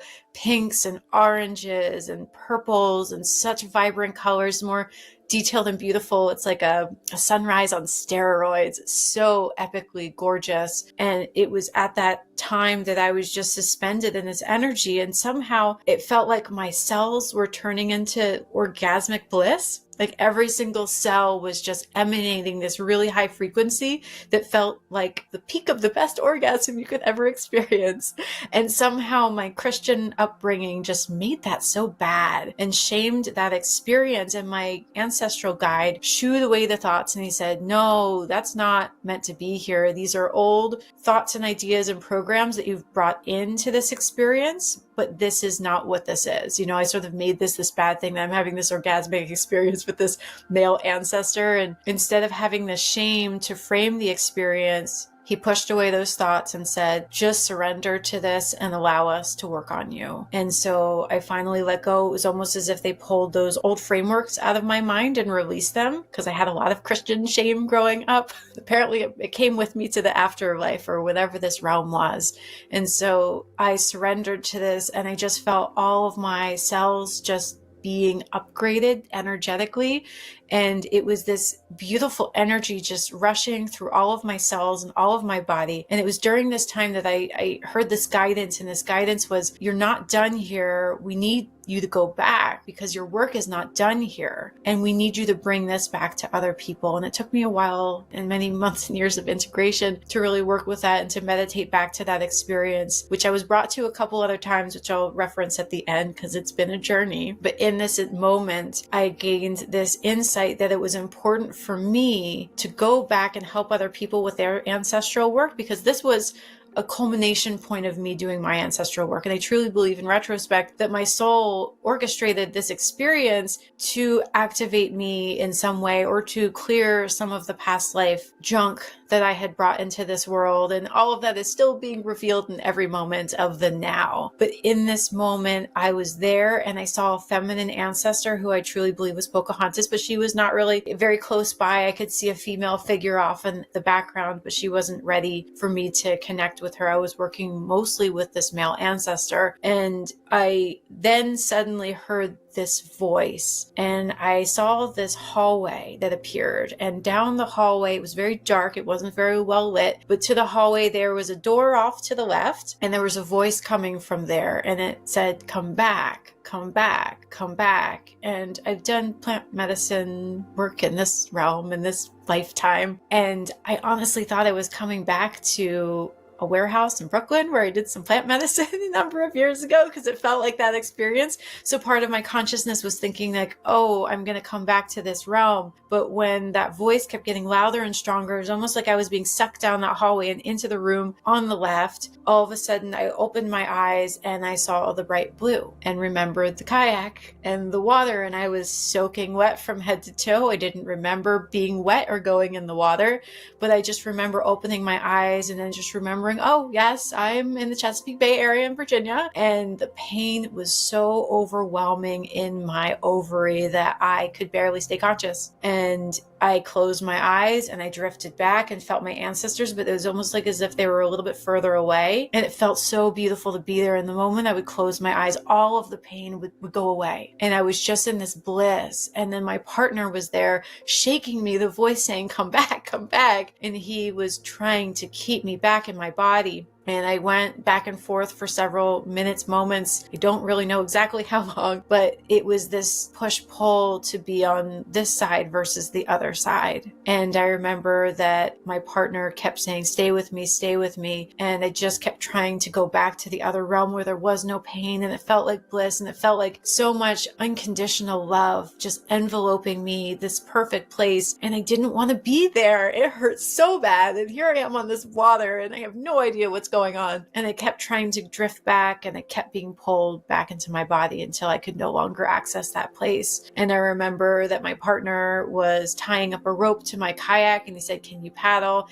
And every time I tried to, it was so painful. I could barely move my arms until I finally just allowed him to pull me back on shore. I don't even remember how he had to go back to his kayak and get it. It wasn't too far away, but we started this journey back. And I remember at the time I didn't have health insurance. And I begged him, I said, if you love me, you won't take me to the hospital. And I tried to grin and bear through the pain that started to lessen for a period of time, but it wasn't for more than 6 weeks later. I had a periods of starting to go into what the doctors called near syncope episodes, where they say that I start to pass out and I would start to leave my body or feel like I was going to start to pass out. And all of this anxiety came into my body every time this was happening, thinking that I was going to go back to this beautiful experience, but there was so much holding me here and so much fear fear of dying, even though it was so conceptually beautiful to be on the other side. I truly believe that our bodies, our instincts want to keep us alive. Like our souls and our bodies know that we want to stay here for whatever reason that we're here. But I kept feeling this push and pull from the other side for several weeks after, and I was not feeling right in my body, was having all of these weird symptoms that I never had until after this happened, and finally had health insurance reinstated and went and got some tests done just to get some answers as to what happened, just to make sure. And we were able to find that there were some sites of cysts that ruptured, but I went to a couple of different doctors, and the first one gave me the clearance and said, we don't really see anything. We think that you're okay. And it was that day we had the kayaks on top of the vehicle, and I said, it's been a couple weeks since kayaking. Let's go again. So I could continue my journey unconsciously, because that's what ended up happening. So I had a continuous experience that really mirrored that near-death experience when we got back out on the waterways a couple weeks later. And we were pretty far down this waterway, and I was with my partner, and all of a sudden I started to feel this like out-of-body experience. I would start to overheat and feel like I was going to pass out, and we were not somewhere where we could put the kayaks on the side. And I communicated with my partner and said, something's happening. It feels like that. Can you just monitor me? And got really low in the kayak so that I wouldn't flip over, because I was afraid this was all going to happen again. And I had a period of 6 hours. I didn't realize it until he told me, because he timed it. 6 hours where I had about, I think, 12 out-of-body episodes where I started to leave my body and go out, and was hovering above my body, watching myself below in the kayak. And while I was sweating and trying to throw water on myself to cool down my body, and then going into shivers and going back and forth in this really intense physical state, I was pulled out and watching myself below. And it was there that I met with guides just a couple feet outside of my body. And they sat with me and they said, you started some big work when you started this ancestral pilgrimage, and we have not finished our work with you. And it was there in this state parallel to my body that my guide said that it was important for me to leave my body, because I needed to get the message, and they needed to really integrate this with me and reiterate these points so that I really heard, so that we could get the work done that they said I started. They blamed it on me. He said, you started the pilgrimage, so we're just delivering the rest of this experience to you, because I was pulled out before I had all the information come through. So it was there that I had these incredible visions where I met with my ancestors, and this time there was more communication, and I saw my ancestor John Rolfe and the two men that he had, Pocahontas, live between their homes in England, where I truly believe that she was trafficked. And I saw there was so much shame on their ancestral side. I saw the mothers of these colonizers who were crying and saying that there was so much harm that had been done to the feminine energy in this ancestral line, and that like this energy of like pillaging and taking from the indigenous people, specifically my ancestor. And it was almost like they were being called out for the abuses that they did to her. And I saw that familiar face of my male ancestor, and he came in and he identified himself as Pocahontas's father, Chief Powhatan. And that was, of the Powhatan tribe, which is the tribe of my lineage. And he said that in order for us to end this work, I needed to forgive these male counterparts for the abuses that they did to my ancestral line and to the women. And so effortlessly we forgave them, and there was this reconciliation that happened, almost like this healing that happened. And then all of a sudden there was a healing that was available to Pocahontas, almost like a giant soul retrieval for her, to have her energy restored to her and to her lineage and to her people, because it wasn't just her that suffered this sadness. She lost her life. She died on the voyage back, and it's believed that she was poisoned due to the nature and the events that happened when she came back. But she also left behind her family, her children, and she left behind her people. And so there was almost like this rebalancing of energy that was happening through the energy of forgiveness. I don't know if any of you are familiar with the Ho'oponopono prayer. Thank you, I'm sorry, I love you, please forgive me. Maybe not in that order, but that's the gist of it. So it was this healing of forgiveness for this ancestral line. And I got all of this information as to my marriage and why these ancestral patterns were playing out. And, for a while I had a lot of anger towards the white man that was so unconscious. And I married a black man who's Jamaican. And that was part of the journey of like being angry at the white man, because I was clearing some ancestral anger and trauma. And they were just showing me all of these things that felt so unrelated, that they were all so co-orchestrated, like the fabric of being that, even the person that I was with is part Native American, and that it was important for him to be there with me because he would keep me safe and help me stay alive. And so he stayed with me, and I was back and forth in between my body and talking to him and going out. And he was so patient with me. And at one point I was crying so much, and I said, "Don't worry about me. These aren't my tears. I'm releasing these tears for my ancestors." And I felt this message to sort of touch the waterways that I was in, and that I could continue this work just by being in the water, because all molecules of water across the world are connected, and how any intention that we put into and charge the water with affects all of the molecules of water in and outside of us, but also on the earth. And so there was this closing of this experience that began to come together as this near-death experience continued. I remember getting back on land, and the next day I woke up and I felt like I was going to die. There was so much pain that was radiating up my back and down my leg. And at that point, my partner came to see me, and he said that I looked yellow and I did not look good. And he took me to the hospital. I finally had health insurance again. And the second test, the ones that they had done the day before, looked very different. And they found that there was body fluid inside my cavity. I had the cyst rupture sites. They began to try to explain what happened to me, but they didn't quite know, because none of this typically happens. Although research I've done shows that some people can go unconscious if they've had ruptured cysts inside. But to the doctors, I was a little bit of a medical anomaly that they're still trying to work with. I'm still a mystery in some ways, but I truly believe since this experience that my soul needed to go on the other side as a wake-up call, since I had veered off of my path. And I've always done healing work with others. That's been a big part of my path. COVID happened. It sort of shifted me. I moved to a new region where I didn't have a community and away from my clients and where I was working. And I was going down a very different path that was very caught up in the sorrow and the sadness. It's almost like I lost my light and I lost that direction. And I truly believe that the wisdom of this guidance was bringing me back to heal this giant blockage,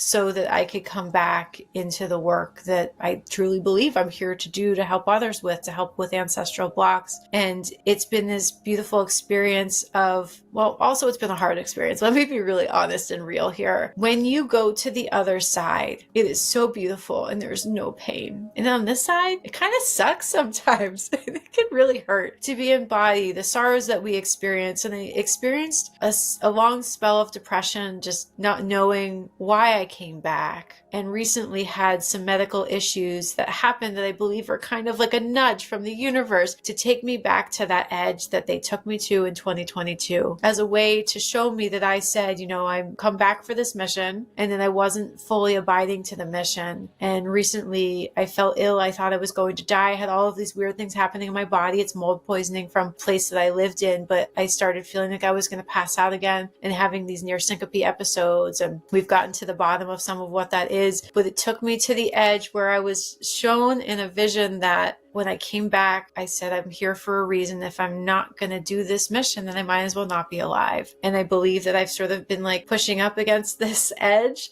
for a while as a way to remember and as a way to bring the message that we all are here on purpose for a reason. And when we veer off the path or go into the old cycles or get stuck sad in the cycles because we're cycling in them, that we are really meant for something greater than to just repeat those patterns, but we are here to really discover that purpose and to live it out. And so I urge anyone who's listening to this message, there's a reason that you're here. There's a reason that you're still listening. And I truly believe it's because you are here for something bigger. And life is so short. It can be taken at any time. You can be taken and then thrown back again for another purpose. And I urge you to look at your life and see why you're here and to dig deeper and to to make sure that you're making the most, because it's easy to let life pass by and not lean into your soul, into your mission, discovering what that is, spending time connecting in with who you really truly are. And I believe that that was a lot of what I was being taught, and probably some other things I still haven't integrated yet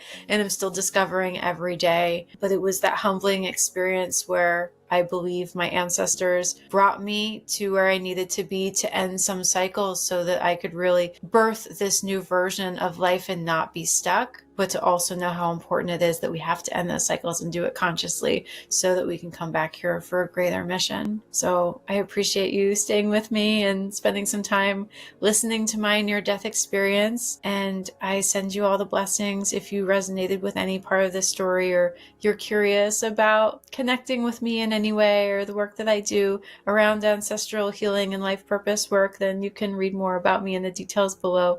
I'd always love to connect, or even people who have had near-death experiences. Sometimes we got to integrate together. There's a lot of us out here, and we all are sent back with a seed of wisdom to bring. So I hope that you enjoyed this seed of wisdom and that it touches your heart and your mission in a beautiful way to bless you on your path. Thank you. If you like this story, be sure to support The Other Side NDE by checking out our brand new book below,